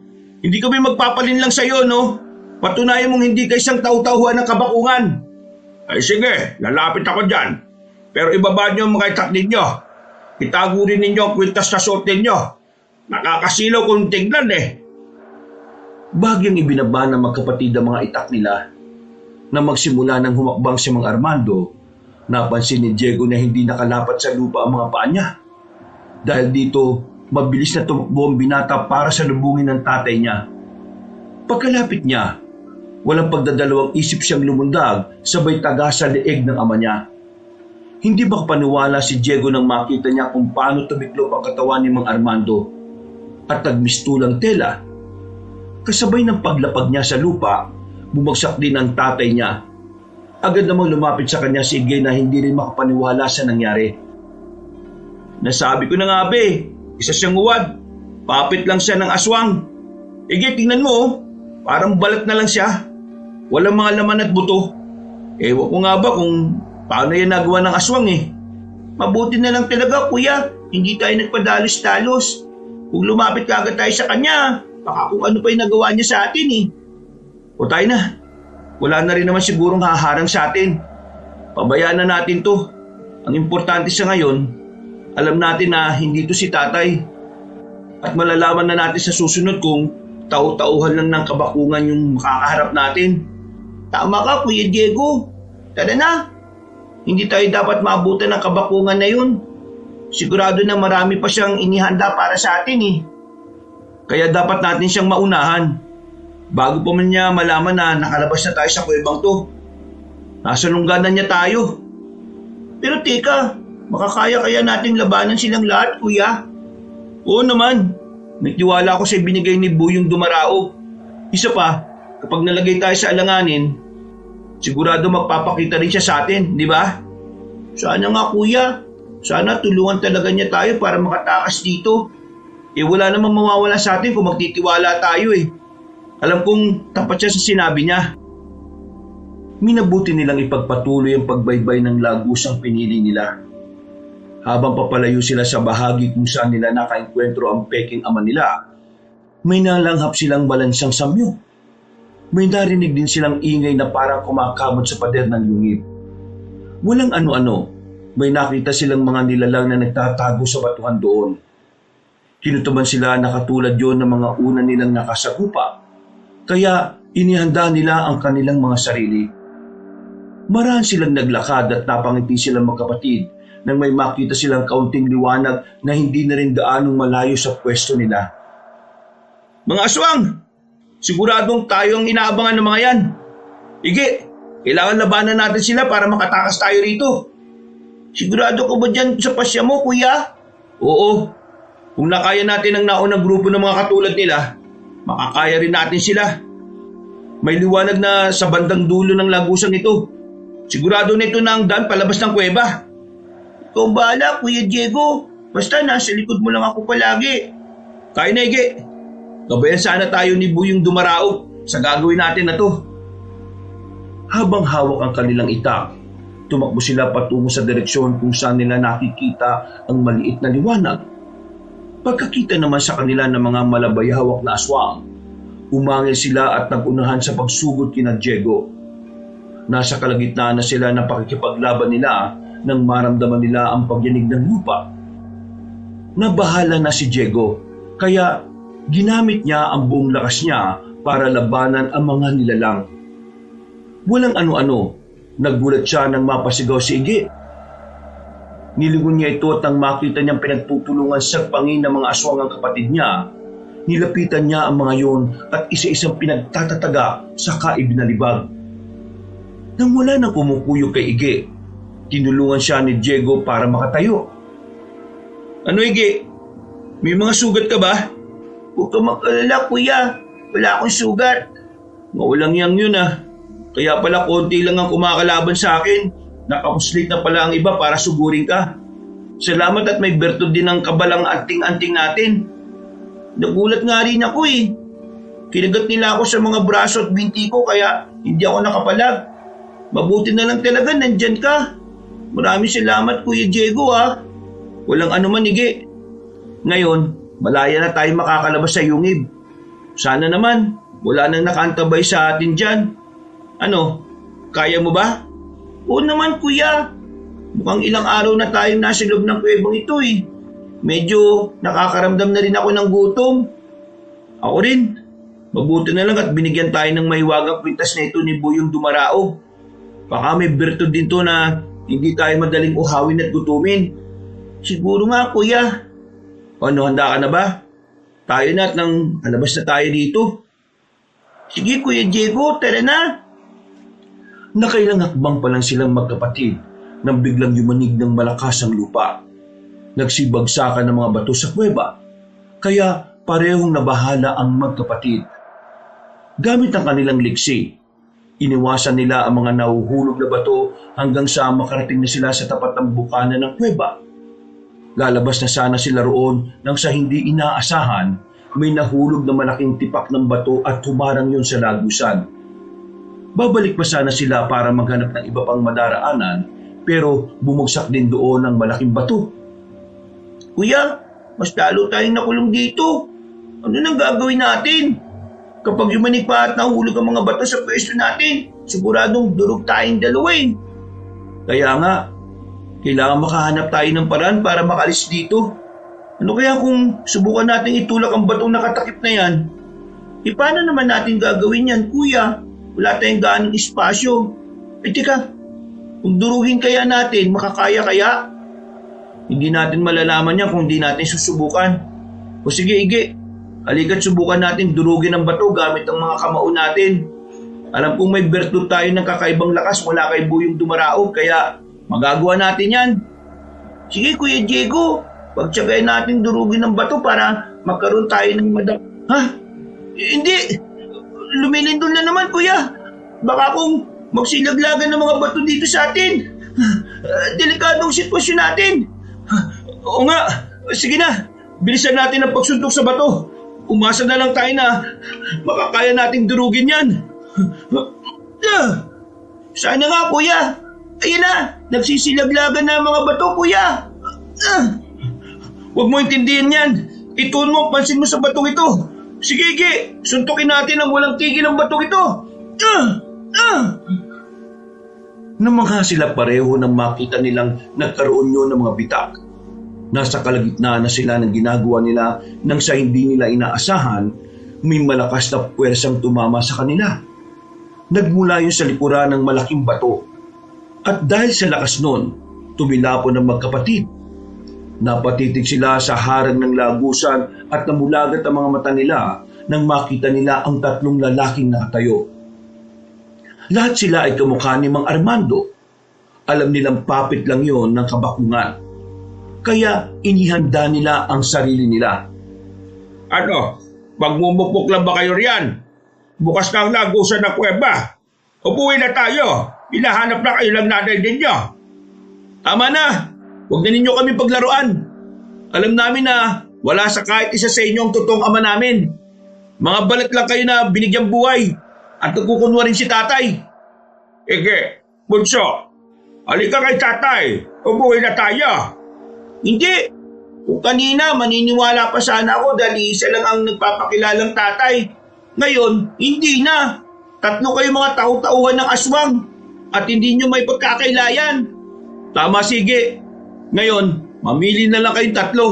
Aalis kayo sa daanan namin at hahayaan kami makatakas o itutulad namin kayo sa naon ng kawangis nyo. Bakit? Iniisip ba ninyo na makakalis kayo rito? Hindi! Gagamitin ang pinuno namin ang dugo nyo para mas maging malakas siya. Ang dugo ni Labing Isugon na nananalaytay sa inyo ang magbibigay sa kanya ng karagdagang kapangyarihan. Kahit ano pang sabihin at gawin nyo, aalis kami rito. Hindi kami mananatiling nakakulong sa kuwebang to. Napahalakak ang tatlong kawangis ni Mang Armando. Dahil nakaarang sila sa lagusan, minabuti ni Diego na suburin sila. Hindi naman siya hinayaan ng nakababatang kapatid niya. Agad ding sumugod sa kanya, sige. Pagkalapit ni Diego sa tatlo, aatakin sana siya ng mga yon. Pero bago pa man nila siya masunggaban, umilag na siya at tinaga ang isa sa kanila. Nabuwal yon at gaya ng inaasahan, nagmistulan na lamang tuyong balat ang nilalang. Inatake naman ni Iggy ang isa at naglaban silang dalawa. Napangiti na lang ang binata nang makita niya ang husay ng kapatid niya ng mga oras na yon. Nang susugurin sana siya ng isa pa, nilundag niya ito at buong lakas na tinaga sa ulo. Pagkabagsak noon, nangayayat yun hanggang sa maging katulad din siya ng naunang nilalang. Kuya, napatay ko na rin ang kalaban ko. Ano kaya mga ito? Bakit kuha-kuha nila ang itsura ni tatay? Hindi ko alam, pero isa lang ang nasisiguro ko. Mga puppet sila ng kabakungan. Kailangan natin mag-ingat, Ige.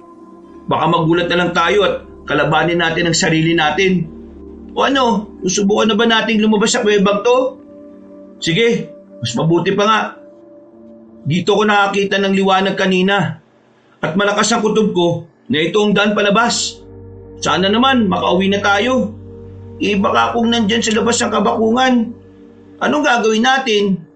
Kung kinakailangan natin silang labanan, gagawin natin. Hindi tayo papayag na ang mga katulad nila maghahari dito sa mundo. Kung ganun, sige, paala na. Basta ang importante, makakauwi tayo. Sigurado na nag-aalala si nanay at tatay sa atin Basta, kahit na anong mangyari, huwag tayo magpapatalo sa mga aswang na yan. Napatango na lang si Iggy kay Diego.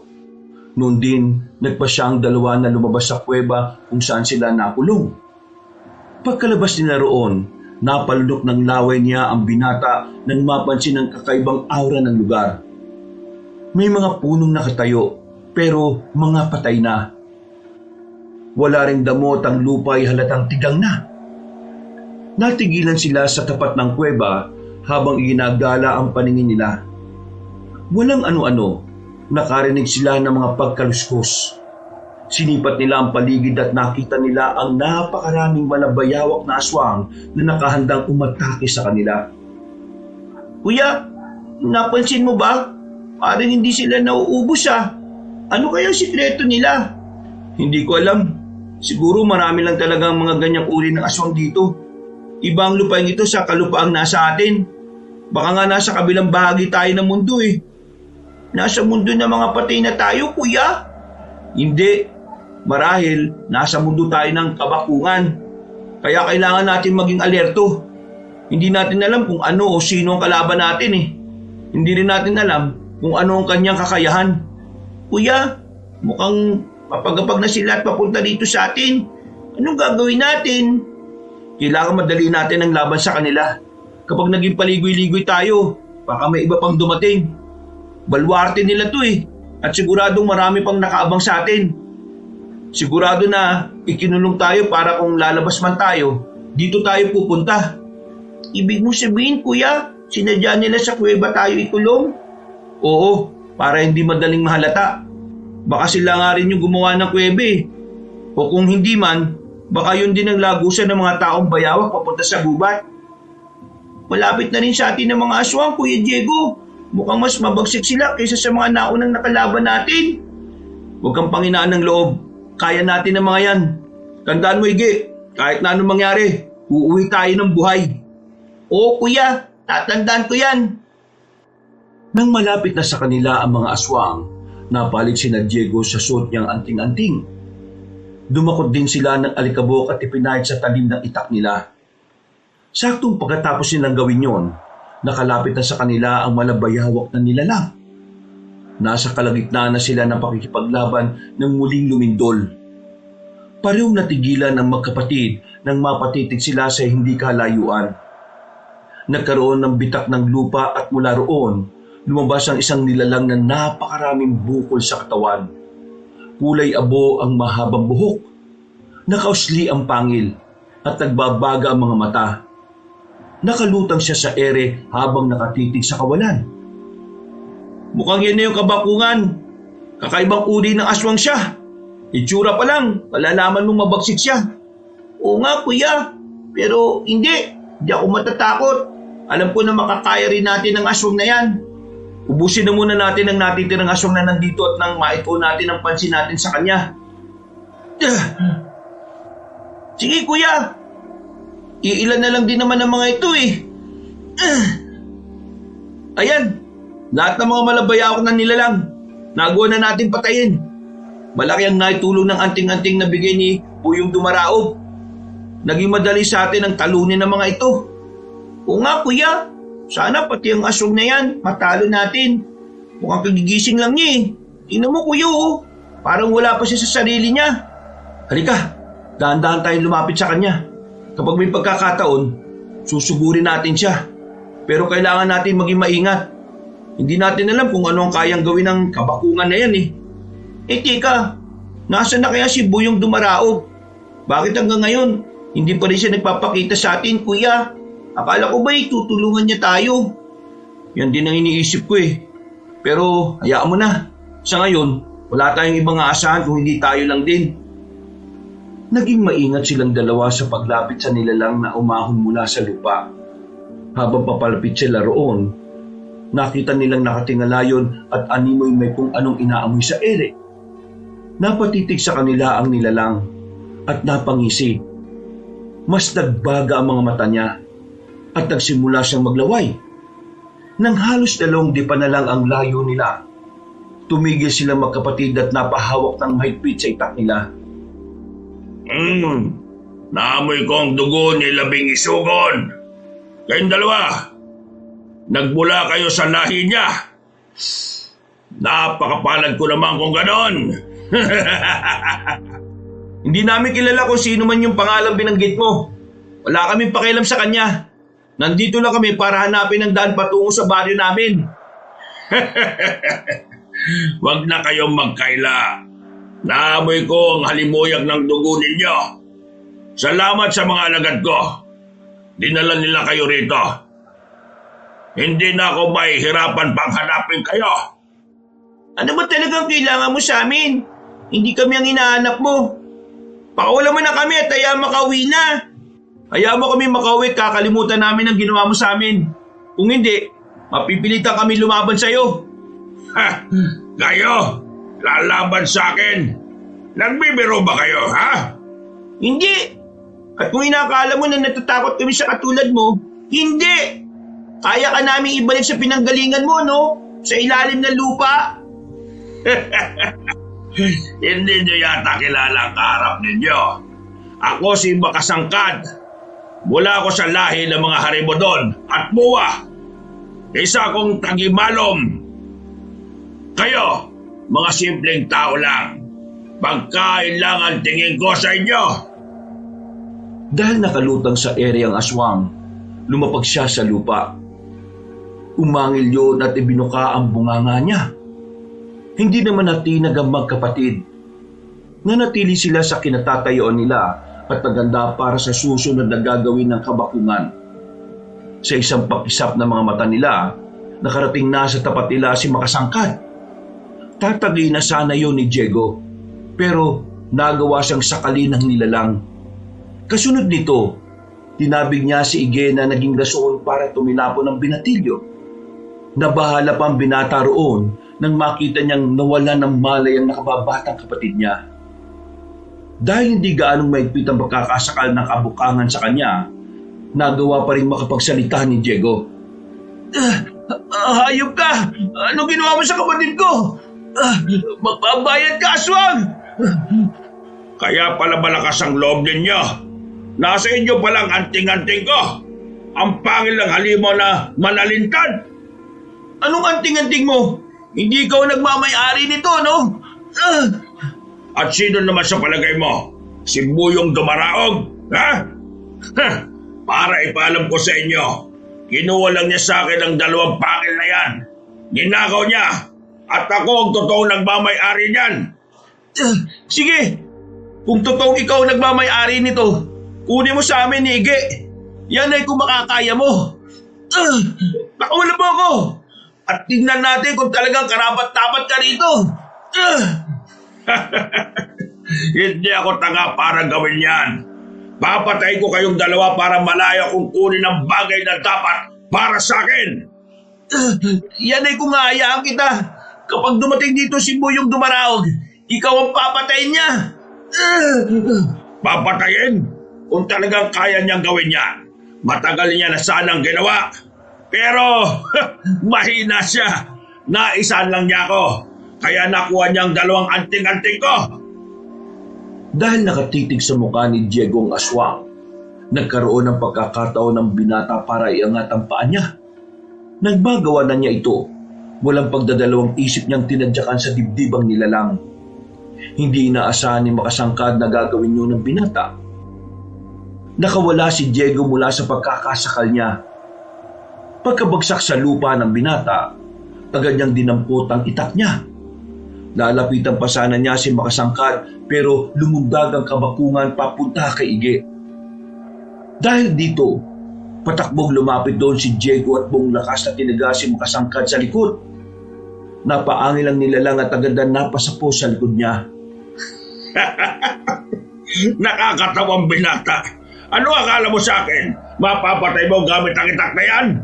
Nagkakamali ka! Umalis ka sa tabi ng kapatid ko. Tayong 2 maglaban. Huwag kang maging duwag, Makasangkad. Talagang hinahamon mo ako, ha? Sige, pagbibigyan kita. Pero bago kita harapin, hayaan mo muna akong patayin ang kapatid mong ito. Kuya, tulong. Hindi ako makahinga at makapagsalita dahil sa pagkakasakal niya sa akin. Hindi mo talaga titigilan si Ige, ha? Sige, tingnan natin kung saan ka dadali ng ipinagmamalaki mong kapangyarihan. Noon din, sinakyan ni Diego ang likod ng aswang habang sinasakal niya ito at inilapat ang talim ng itak niya sa lalamunan ng nilalang. Napatawa ang kabakungan, kaya mas idinin pa niya ang itak niya.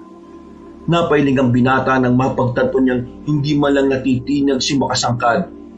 Sa hindi niya inaasahang pagkakataon, ibiniti ng nilalang si Ige at siya na may hinawakan ito sa buhok at ibinagsak sa lupa.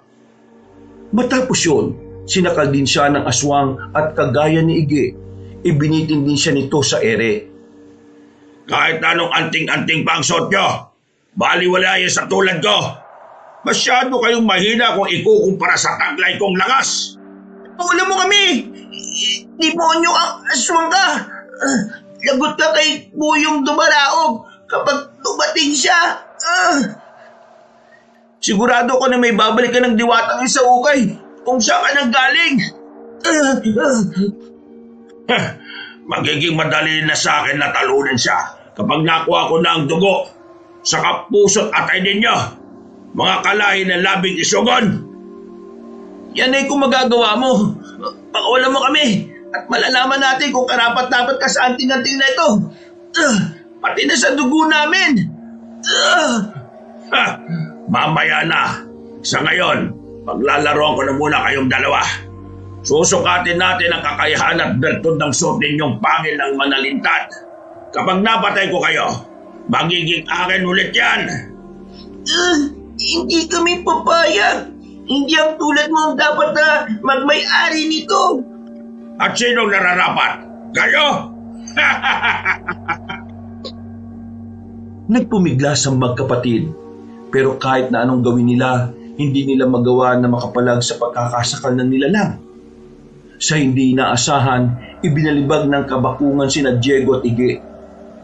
Pagkatilapon nila, lumundag ulit ang aswang at ibinalibag sila sa ikalawang beses. Napaungol ang magkapatid at dahil may kalakasan ang ginawa ni Makasangkad, malayo ang kinabagsakan nila. Ramdam ni na Ige at Diego ang pananakit ng katawan. Pero kahit isang galos ay wala silang natamo. Tatayo sana sila para salubungin si Makasangkad, ngunit may mga lumitaw na ugat mula sa lupa at nilingkis noon ang buong katawan nila. Napangising aswang nang makita niya ang sitwasyon ni na Diego. Noon din, lumundag siya patungo sa dalawa. Akala ba ninyo, makakaya nyo ang kapangyarihan ko? Kulang pa kayong dalawa. Parang palamuti lang pala ninyo ang pangil ng manalintad eh. Kahit na ano pang sabihin mo, mahina ka pa rin. Umaasa ka lang sa kapangyarihang itim mo. Pero kung pisikal na lakas, wala ka naman eh. Ganyan na nga ang sitwasyon ninyo. Nag-aangas-angasan pa kayo. Wala naman kayo may pagmamalaki ah. Kahit ang ama ninyo, napatay na ng mga alagad ko. Anong sabi mo? Ulitin mo nga sinabi mo. Pinatay niyo si tatay. Oo. Hindi ko naman siya magagaya kung hindi naman siya napatay eh. Ano? Galit na ba kayo niyan? Sige, magpumiklas kayo. Ayop ka. Kami lang ang kailangan mo. Pero bakit mo dinamay si tatay? Magbabayad ka sa ginawa mo.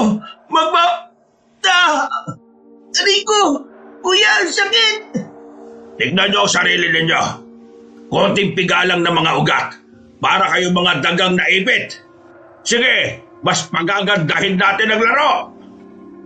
Ikinumpas ni Makasangkay ang kamay niya at sa isang pagkisap ng mga mata ng magkapatid, binalot ang kulay itim na liwanag ang kanilang katawan.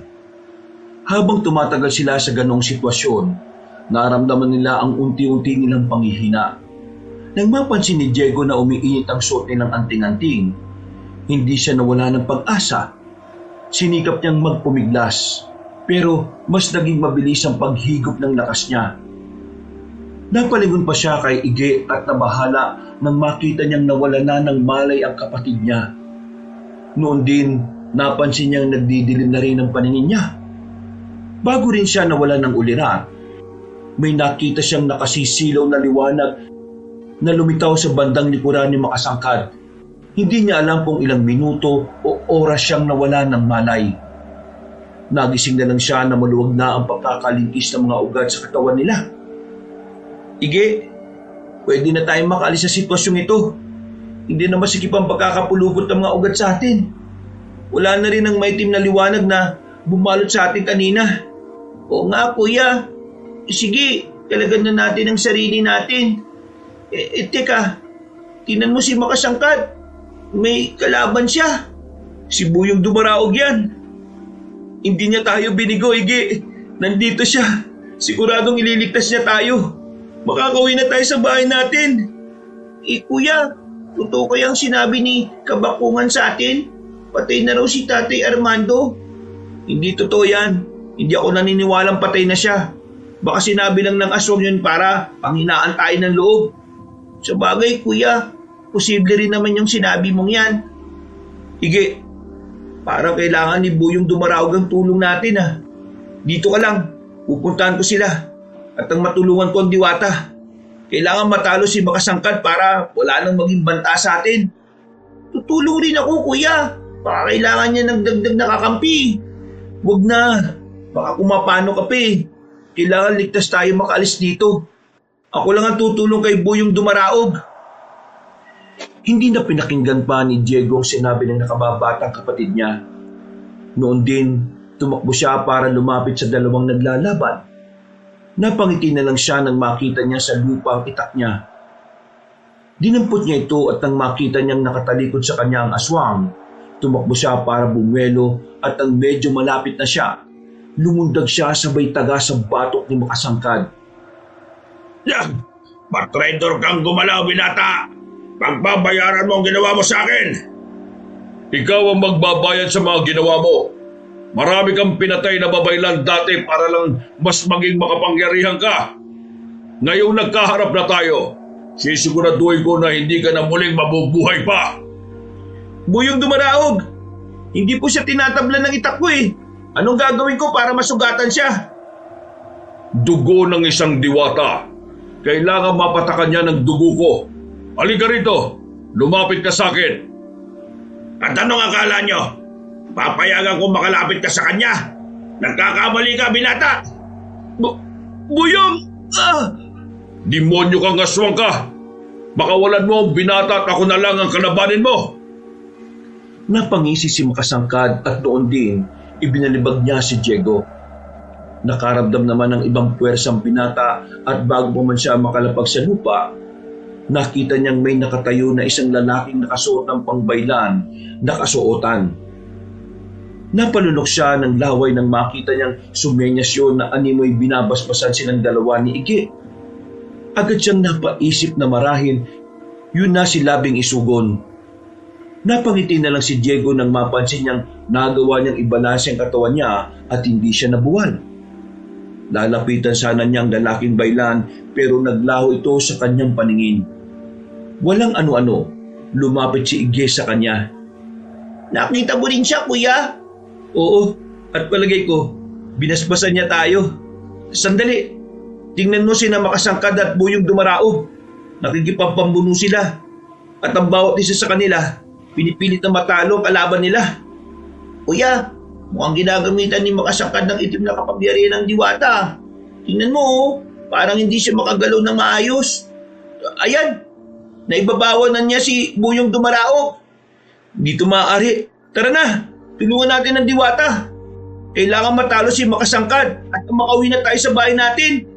Sige, ngayon tutulong na rin ako para matapos na to. Patakbong umatake ang magkapatid sa aswang. Agad namang umalis sa ibabaw ni Buyong Dumaraog si Makasangkad at tinarap ang dalawa. Sa isang pakisap na mga mata ni Diego, inatake sila ng Kabakungan. Nagulat pa sila dahil sa kakaibang diksi nito. Pero kahit na mabilis ang pagsugod sa kanila ni Makasangkad, naiilagan nila ito. Nasa kalagitnaan sila ng pakikipaglaban nang umatake rin si Buyong Dumaraog sa aswang.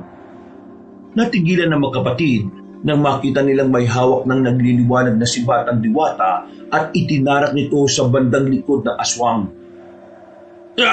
Ay, nakala mo bang mapapatay mo kung gamit ang sibat na yan? Nagkakamali ka! Sige, tingnan natin. Pagkatapos ng gabing ito, isa lang sa atin na mananatiling buhay. At sinisiguro po namin na ikaw po, Buyong Dumaraog, ang mabubuhay. Tumahimik ka, binata! Mga mortal kayo! Kaya kayo ang mas dapat na mangamba! Kung talagang kaya mo sila, Sana kanina mo pa sila pinatay bago ako makarating dito. Pero hindi. Kahit na ipagkaila mo, mahina ka kaysa sa kanila. Ha! Mahina? Ano ba ang pinagmamalaki nila? Ang anting na mula sa pangil ng halimon na pinatay ni Labaw Donggon? Ako dapat ang makakakuha ng pangil na yun Kaso, nauna ka lang. Sa akin dapat ang pangil ng Manalintad. Sinungaling ka? Ang sabi mo, kinuha ni Buyong ang mga pangil nito mula sa iyo. Ninakaw. Pero hindi pala. Nakipaglaban pa ako sa kanya para makuha lang ang pangil. Kung hinayaan ko siya, sigurado na matagal na niyang ginagamit yan sa kasamaan. Habang hinahawakan ni Makasangkad ang sibat, nakita ni Diego kung paano yun natunaw. Nakita rin niya na naghilom ang sugat na dulot noon. Kaya napatulala sila. Napailing naman ng Diwata at noon din sinubukan niyang ibalibag ang aswang. Tumilapon si Makasangkad pero nang bumangon ito, nakita nilang nagbago siya ng anyo. Naging isang makisig na aswang siya. Ang balat niya ay naging katulad ng sabayawak. Nagkaroon siya ng buntot at ang kanyang likuran ay nagkaroon ng palikpik. Kapansin-pansin din ng nandidilit niyang mga mata na tulad ng mga nilalang na muwa. Nakatayo lang siya at nag-aabang sa susunod na gagawin ng tatlo. Ang mga pangil ng Manalintad, ihanda nyo. Yan ang gagamitin natin laban sa nilalang na yan. Nasa tunay na niyang anyo ang kabakungan. At siguradong napakalakas niya. Ano pong gagawin natin? Ako ang unang aatake. Kapag may pagkakataon, lapitan niyo siya. Pero bago yon, kunin niyo ang kwintas niyo at putulin ang tali. Magugulat na lang kayo. Magiging malaking pangil yan. Gagamitin niyo para itarak sa ulo at puso ni Makasangkad. Sige po. Ige, mas mabuti siguro kung ubarin na natin ang anting-anting para nakahanda na tayo. Sige kuya. Oh, eto na. Naubot ko na yung sa akin. Sige na, mag-antabay kayo. Ang sinabi ko, sundin niyo kagad. Kailangan hindi na makapalagpa ang aswang na yan. Kapag nagawa na natin siyang patayin, ihahatid ko na kayo pa uwi. Opo, ayan na siya. Parang atake siya rito sa atin. Ako nang bala sa kanya. Hindi siya magtatagumpay sa kagustuhan niya.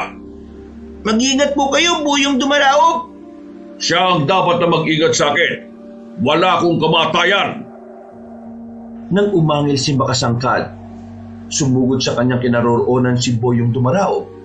Itinuon ni Naigi at Diego ang atensyon nila roon hanggang sa makita nila kung paano makipagpambuno sa isa't isa sina Makasangkad at ang diwatang kakampi ng magkapatid. Nasa kalagitnaan sila ng pakikipaglaban nang makita nilang inibabawan ng kabangkungan si Buyong Dumaraog. Lalapitan na sana ni Diego yun, ngunit napanganga sila nang makita kung paano tumilapon ang aswang nang ibalibag siya ng diwata. Agad namang lumapit si Buyong Dumaraog kay Makasangkad at ilang beses itong pinagsusuntok at ibinalibag. Ilang sandali na lang, matatalo na ni Buyong Dumaraog ang aswang na yan. Kaya sinabi niyang lalapit tayo ron para isagawa ang plano. Gagawin kaagad natin, Ige. Sige kuya, nakantabay lang naman. Ha? Teka, mukhang nabaliktad ang sitwasyon nila. Si Buyong Dumaraog na ang nasa ilalim. Hindi maaari. Tingnan mo, Ige. Parang hinihigop ng kabakungan ng lakas at kapangyarihan niya. Dito ka lang. Lalapitan ko sila at pipigilan si Makasangkad sa pinaplano niya. Hindi, sasama ako sa iyo, kuya. Kung ganon, tayo na. Baka mauli pa tayo. Bilis! Tumakbo ang magkapatid patungo sa kinaroroonan ni Buyong Dumaraog. Nung makita nilang napakahina na ng diwata, itinulak nila ang aswang. Inalalayan ni Ige ang diwata at inibabawa naman ni Diego ang aswang. Napaangil si Makasangkad at sinikip na umalis sa kanyang pwesto. Nang makita niyang hawak ng binata ang pangil ng Manalintad, napangisi siya. Sinubukan niyang agawin ito, pero bago pa man niya magawa, pinutol na ni Diego ang tali noon. Anong gagawin mo riyan? Huwag! Kapag ginamit mo yan sa akin, matutunaw lang yan. Ibigay mo na lang sa akin yan at hahaya ko kayong makalis dito. Tama nga si Buyong Dumaraog. Nagiging malaki nga. at mahaba ang pangil na ito. Talagang pangil ito na isang halimaw. Ngayon, tingnan natin kung ano magiging epekto nito sa iyo. Huwag mong gawin ang binabalak mo. Sige na, pakakawala ko na kayo. Huwag mo lang akong papatayin. Hindi. Ang babayaran mo ang ginawa mo kay Itay. Isa pa, may pagkakataon na kami para patayin ka at hindi namin yung sasayangin. Sige na, Diego. Hige. Gamitin na ninyo ang pangil na yan. Patayin na ninyo ang kabakuhan. Sige po, ito na. Binutol ko na rin yung tali nito. Napakaangas nito. Ayun na po, lumaki na yung pangil at halos isang dip ako ng haba nito. Sige, Ige. Ikaw ang bahala sa ulo ng aswang at itatara ko naman to sa dibdib niya. Tutulungan kita, Hige. Siguradong mahirapan kang itarak yan sa ulo niya. Inakala ba ninyo na magiging madali ang lahat? Nagkakamali kayo! Ikinumpas ni Masangkad ang kamay niya at binalot ang paligid nila ng kulay itim na usok. Hindi nila alam ang gagawin at nang malanghap nila yon, unti-unti silang nanghina. Dahil dito, hinubad ni Buyong Dumarawag ang damit niya at itinapon yun sa ere. Napangangan na lang ang magkapatid nang makita kung paano higupin ang damit na yun ng maitim na usok. Nagtaka pa si Diego kung bakit hindi na gumagalaw si Makasangkad. At nang tingnan niya ito, napamura siya nang mapagtantong nakatakas na ito. Nandito lang siya sa paligid. Ramdam kong hindi pa siya nakakalayo. Huwag kayo malilingat. Ano mang sandali, aatake siya sa atin. Sige po. Ige, hawak mo na mabuti ang pangil ha. Kapag sumugod siya sa atin, isasalubong natin to sa kanya. Tingnan niyo ang bandang silangan. May gumagalaw ron. Sigurado na siya yan. Sandali lang at pupuntahan ko yan. Malakas ang kutob ko na siya yan eh. Mag-iingat kayo, Buyong Dumaraog. Huwag kayo mag-alala. Hindi niya ako mapapansin kagad. Basta, huwag niyong iwawala ang titig niyo dyan. Sige po, pag-aantabay na lang kami. At kung kailangan niyo ng tulong, susugod kami kagad. Noon din, mabilis na lumapit si Buyong Dumaraog sa bahagi kung saan niya naaninag ang nilalang na gumagalaw. Nang nandun na siya, nakarinig si Diego ng sunod-sunod na pag-angit. Agad nilang naisip na baka nasa alanganing sitwasyon ng diwata. Pero nang makita nilang tumilapon si Makasangkad, pareho silang napangiti. Bago pa man makatayo ang aswang, nilapitan na siya ni Buyong Dumaraog at buong lakas na tinadyakan sa tiyan. Ikinumpas ng diwata ang kamay niya at nang itinuro niya si Makasangkad, napahiyaw ng malakas ang nilalang. Mukhang malapit na matalo ang aswang. Tayo na at kailangan ng tuluyang mapatay ang nilalang na yan. Ang pangil naman na lintad. Ako na ang bahalang umawak, Ige. Ito, Kuya Diego. Tara na. At baka kailangan na tayo ni Buyong Dumaraog. Talagang kailangan niya tayo. Tingnan mo oh. Sumisenyas na siyang lumapit tayo ron. Katapusan na ng aswang na yan. Hindi ako papayag na makatakas ba siya. Diego, Ige, lumapit pa kayo rito. Alam na ninyo ang gagawin nyo sa nilalang na nasa ilalim ko. Opo, Buyong Dumaraog. Hawak ko ng dalawang pangil. Huwag niyong ituloy. Kahit ano gagawin ko, huwag lang ninyo akong patayin. Sige, aalis na ako sa lugar na ito at pupunta sa pinakamalayong bundok. Hayaan niyo lang ako mabuhay. Hindi. Sige, lumabang ka, Makasangkad.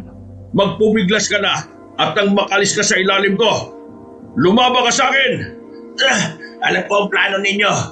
Kapag lalaban ako, mas mamadali ninyo ang kamatayan ko. Hindi pwede. Pakawalan niyo ako at papayag akong alipinin ninyo. Huwag mo kaming lokohin. Kung talagang ayaw mong lumaban, pwes, mas pahihirapan pa kita. Ikinumpas ni Buyong Dumaraog ang kamay niya saka siya dumakot ng alikabok. Isinaboy niya yon sa katawan ng aswang. At makalipas lang ang ilang sandali, namangha sina Diego nang makitang naging maliliit na insekto ang mga alikabok.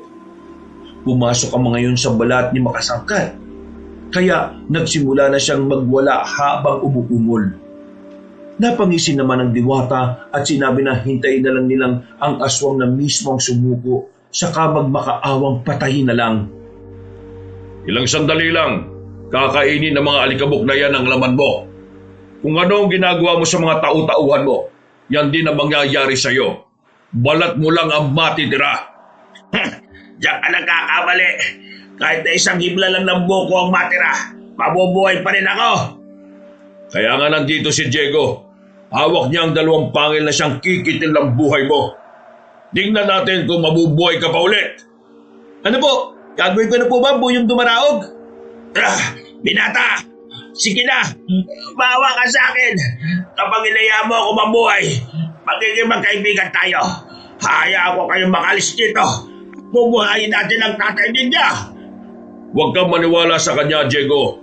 Nilalasi ka lang ng aswang na yan. Paano po si tatay? Paano po kung patay na talaga siya? Walang ibang makakatulong sa inyo. Kung hindi ako lang. Sige na, hayaan niyo ako makaligtas. Ayaw mo talagang tumigil sa pagdaldal, ha? Sige, tingnan natin kung ano pa ang magagawa mo. Muling dumakot ng alikabok si Buyong Dumaraog. Isinaboy niya yun sa bibig ni Makasangkad at napaungol na lang ang aswang nang nabuhay ang alikabok at kinain noon ang dila ng nilalang.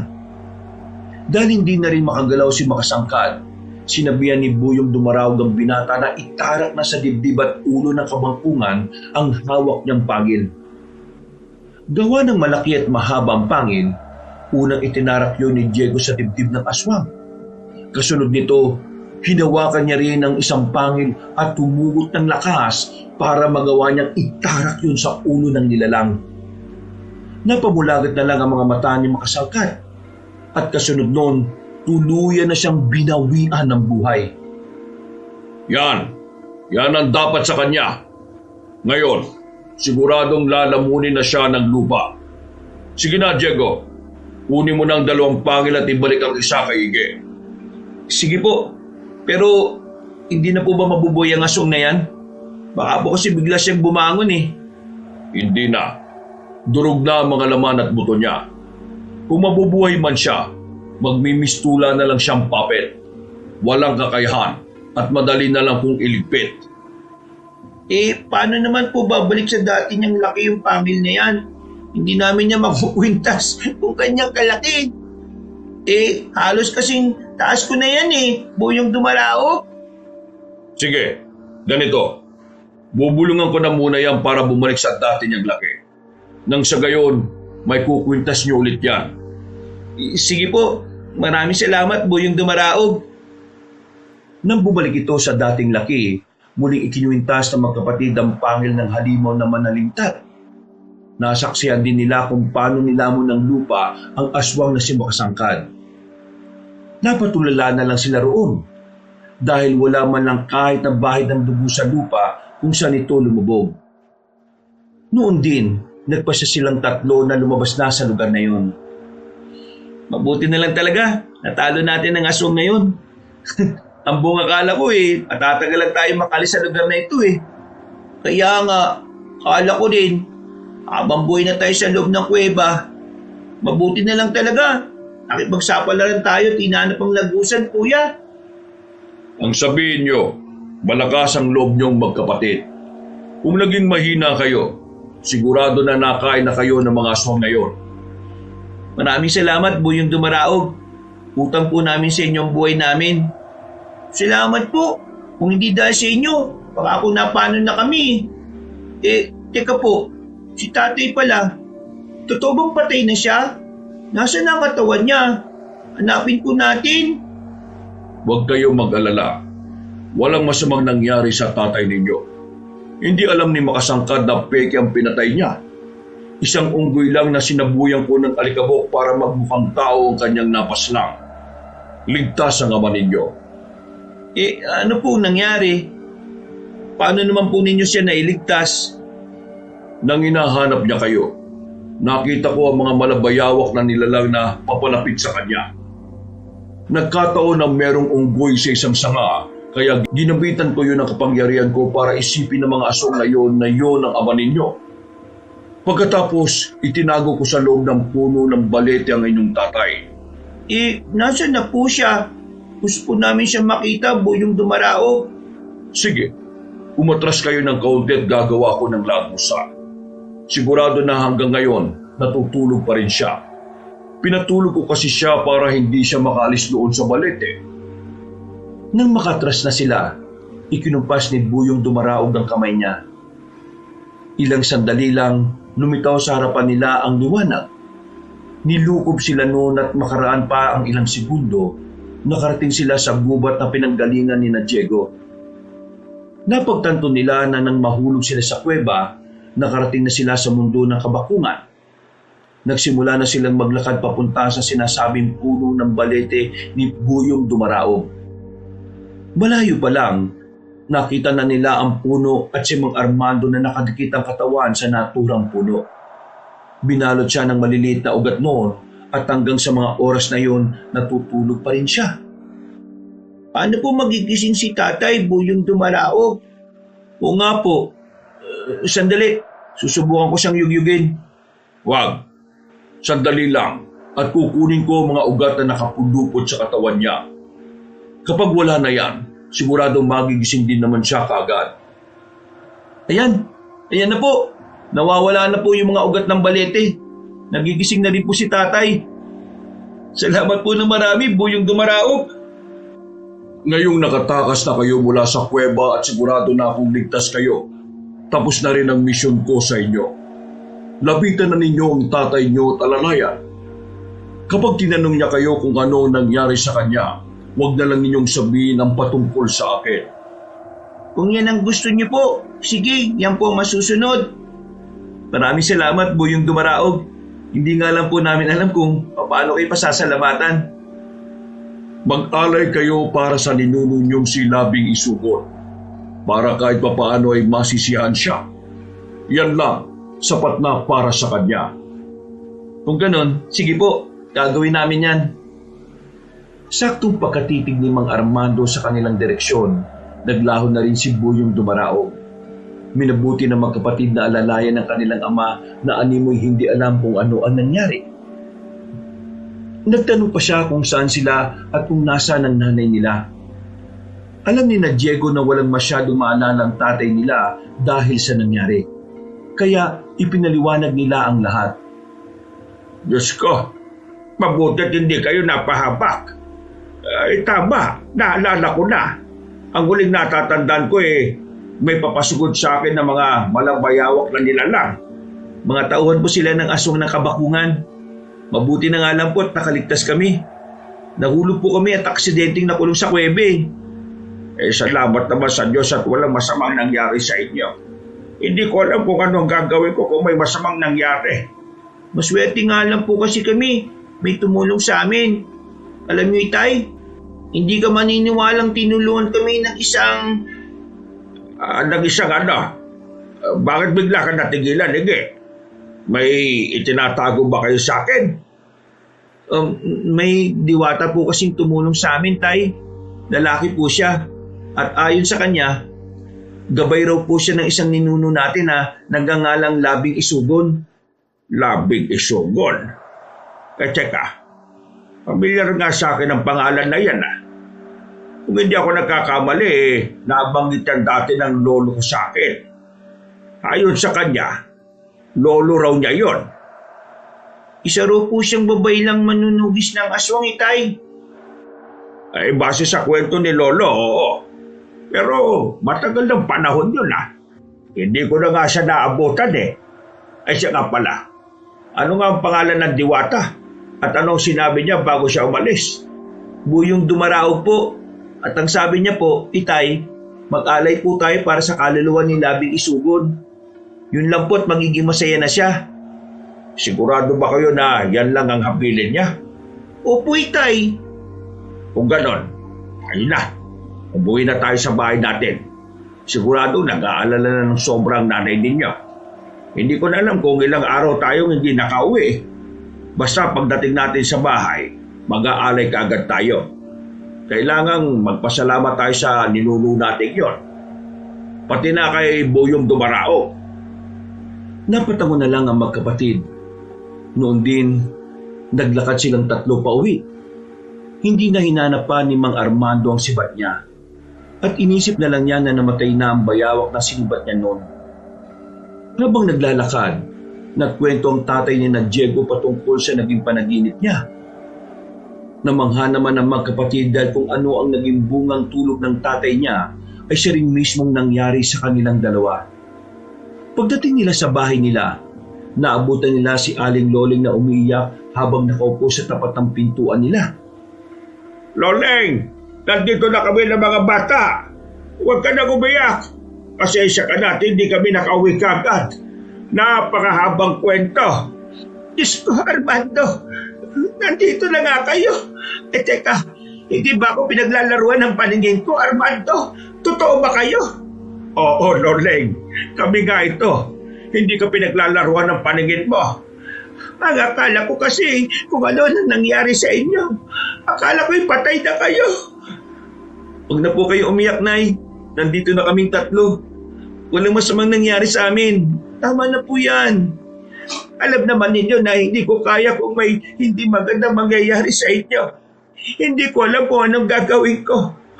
Wala na nga akong gana kumain at hindi pa ako makatulog. Sinubukan kong manghingi ng tulong pero bigo ang mga taga rito na mahanap kayo. Sige na, tumahan ka na. Halika na sa loob ng bahay natin. Mga anak, pumasok na kayo at nang makapagpahinga tayo saglit. Sige po, Tay. Ige, tara na. Mag-aalay pa tayo mamaya bilang pasasalamat. Sige, Kuya Diego. Teka, ano ba nangyari sa inyo? Bakit ilang araw kayong nawala? At nang makabalik kayo rito parang mga pagod kayo. Ay, nako. Ganito kasi nangyari, Lole. Isinalaysay ni namang Armando ang naging karanasan nila. Hindi na rin naglihim pa si Diego at idinitalye nila ang nangyari. Nabahala naman ang nanay nila at sinabihan silang huwag ng mangaso. Dagdag pa ni Aling Loleng, baka ikibatay rin niya kapag nalaman niyang may masamang nangyari sa kanyang mag-aama. Kahit labag man sa kalooban ni Mang Armando, nangako siyang hindi na sila mangangaso. Nangamba rin kasi siya sa kaligtasan ng dalawang anak nila. Lalo pa't minsan na silang nakasagupa ng aswang. Basta, hindi na kami mangangaso ulit, promise. Pero, teka, bago ko pala makalimutan, Diego, tulungan mo ako at gagawa tayo ng munting altar sa labas. Magkakatay na rin tayo ng manok para may aalay tayo. Alay naman? Para saan? Para kanino? Para sa isang ninuno namin at sa diwatang gabay niya. Hindi ba nabanggit ko na sa iyo yung dati si Labing Isuton? Gabay niyang diwa ang tumulong kina Diego para makaligtas. Totoo po, Nay. Sa katunayan nga po, may ibinigay siya sa amin ni Iggy Pangil daw ng halimaw na manalintad. Manalintad? Teka, hindi ba yun ang halimaw na nasa epe ko? Tama, yun nga. Kung gayon, hindi lamang basta kwento ang lahat. Malaki ang posibilidad na may basihan din sila.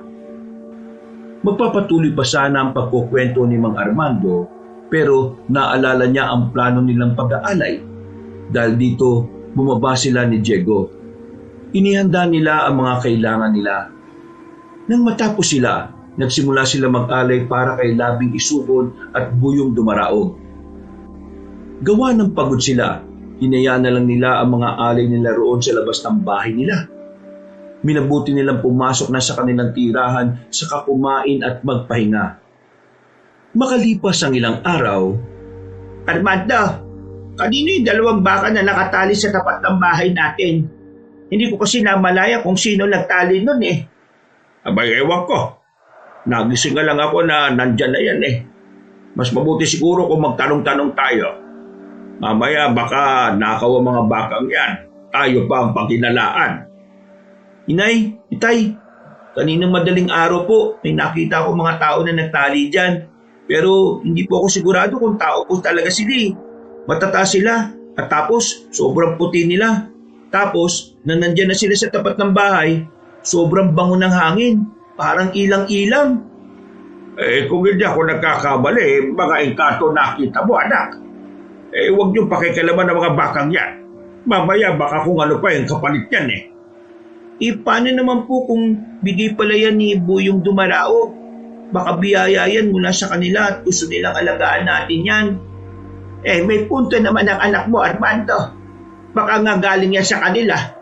Malay natin, yan na pala yung makakapag-ahon sa atin sa kahirapan. Ay bahala kayo. Pero mas mabuti kung magtanong-tanong na muna tayo sa mga kanayon natin. Kailangan masiguro muna natin na walang nagmamay-ari niyan. Saka na natin ariin ang 2 bakang yan, Loleng. Ay siya, sige. Ngayon din mismo, aalis ako at magtatanong-tanong sa mga kanayon natin. Basta, kung walang nagmamay-ari sa 2 hayop na yan, magiging sa atin yan, ha? Nang makaalis na si Aling Loleng, bumaba na rin si Mang Armando at ang magkapatid. Pinuntahan nila ang 2 bakang nakatali at namangha sila dahil sa kakaibang kulay ng balahibo nito. Napansin din nila na mas malaki yon kaysa sa mga karaniwang baka sa kanilang lugar. Nang makauwi na sa bahay nila si Aling Loleng, sinabi nito na walang kahit na sino sa napagtanungan niya ang may alam patungkol sa mga baka. Dahil dito, minabuti nilang angkinin yun at alagaan. Itay, nanganak na po yung buntis na baka natin. Dali kayo, oh. Tingnan niyo ang bisiro niya. Ang bira po. 2 ang iniluwal niya eh. Aba, oo nga. Ay teka, alin kayo. Lapitan natin ang bakang yan. Kung ganyan sana palagi, sigurado na mabilis ang pagdami ng mga alaga natin. Sige mga anak, kumuha kayo ng mga diameron at bigyan niyo mga alaga natin. Kailangan busog sila palagi para magiging mabilis din ang pagdami nila. Abay, may 4 na tayong baka kung sakali. Sa mga susunod na taon sigurado na mas dadami pa sila. Sige po, kami na pong bahala, Nigi. Aalis na po muna kami, Inay. Igib na rin kami para may mainom sila. Ay, mas mabuti pa nga mga anak. Sige na, mag-iingat kayo ha. Araw-araw naging ganoon ang gawain ng magkapatid dahil tinutukan nila ang pag-aalaga sa mga baka. Makaraan pa ang ilang taon, nadagdagan ng kanilang mga alaga. Nakabili na rin sila ng lupa at iba pang mga kagamitan. Tuwing magkakaroon ng bagong anak ang kanilang baka, nag-aalay sila sa mga diwata. Alam nilang naging susi sa pag-angat ng kanilang buhay ang pakikipag-ugnayan nila kay Buyong Dumaraog. Magmula rin noon, hindi na sila nakaengkwentro pa ng mga aswang na katulad ng kabakungan. Marami na mga alaga natin. Halos kada 3 buwan, nakakabenta tayo ng mga baka. May mga ipon na rin naman tayo ah. Ano kaya kung pumunta na lang tayo sa kabayanan, doon manirahan at magnegosyo? Ano naman ang naiisip ng negosyo? Sige nga. Di karne ng baka. Ikaw talaga, kuya. Hindi parang ganun na rin ang sitwasyon natin yan. Ang importante, hindi na tayo nakatira sa liblib na lugar na to. Kahit na baka pa rin ang magiging negosyo natin. Karne na nga lang. Ay nako, kayong 2 talaga oh. Mas tahimik na ang buhay natin dito. Huwag na tayong makipagsapalaran pa sa bayan. Baka mamaya kung mapaano pa kayo ron. Kung gusto nyo, kayo na lang. Total, kaya naman ninyo ang sarili ninyo. Hindi ba? Basta palagi kayo mag-iingat. Hindi po namin kayo iiwan, Inay, Itay. Opo, tama po, sige. Kung saan kayo, doon din dapat kami. Hindi namin kayo pababayaan. Kayo ang bahala. Pero sayang din naman ang oportunidad doon, mga anak. Kontento na po kami kung ano man ang meron tayo ngayon. Aba, sino nga ba mag-aakala na magiging ganito ang buhay natin, di ba? Dati, kung hindi tayo mga ngaso, wala tayong may ulam. Ngayon, kahit na anong gusto nating ulamin, mabibili na natin. Kaya nga walang hanggan ng pagpapasalamat ko sa mga diwata at tingkatong nagbigay sa atin ng mga baka Dahil sa 2 hayop na yon, kahit papano umangat din ang buhay natin. Oo nga.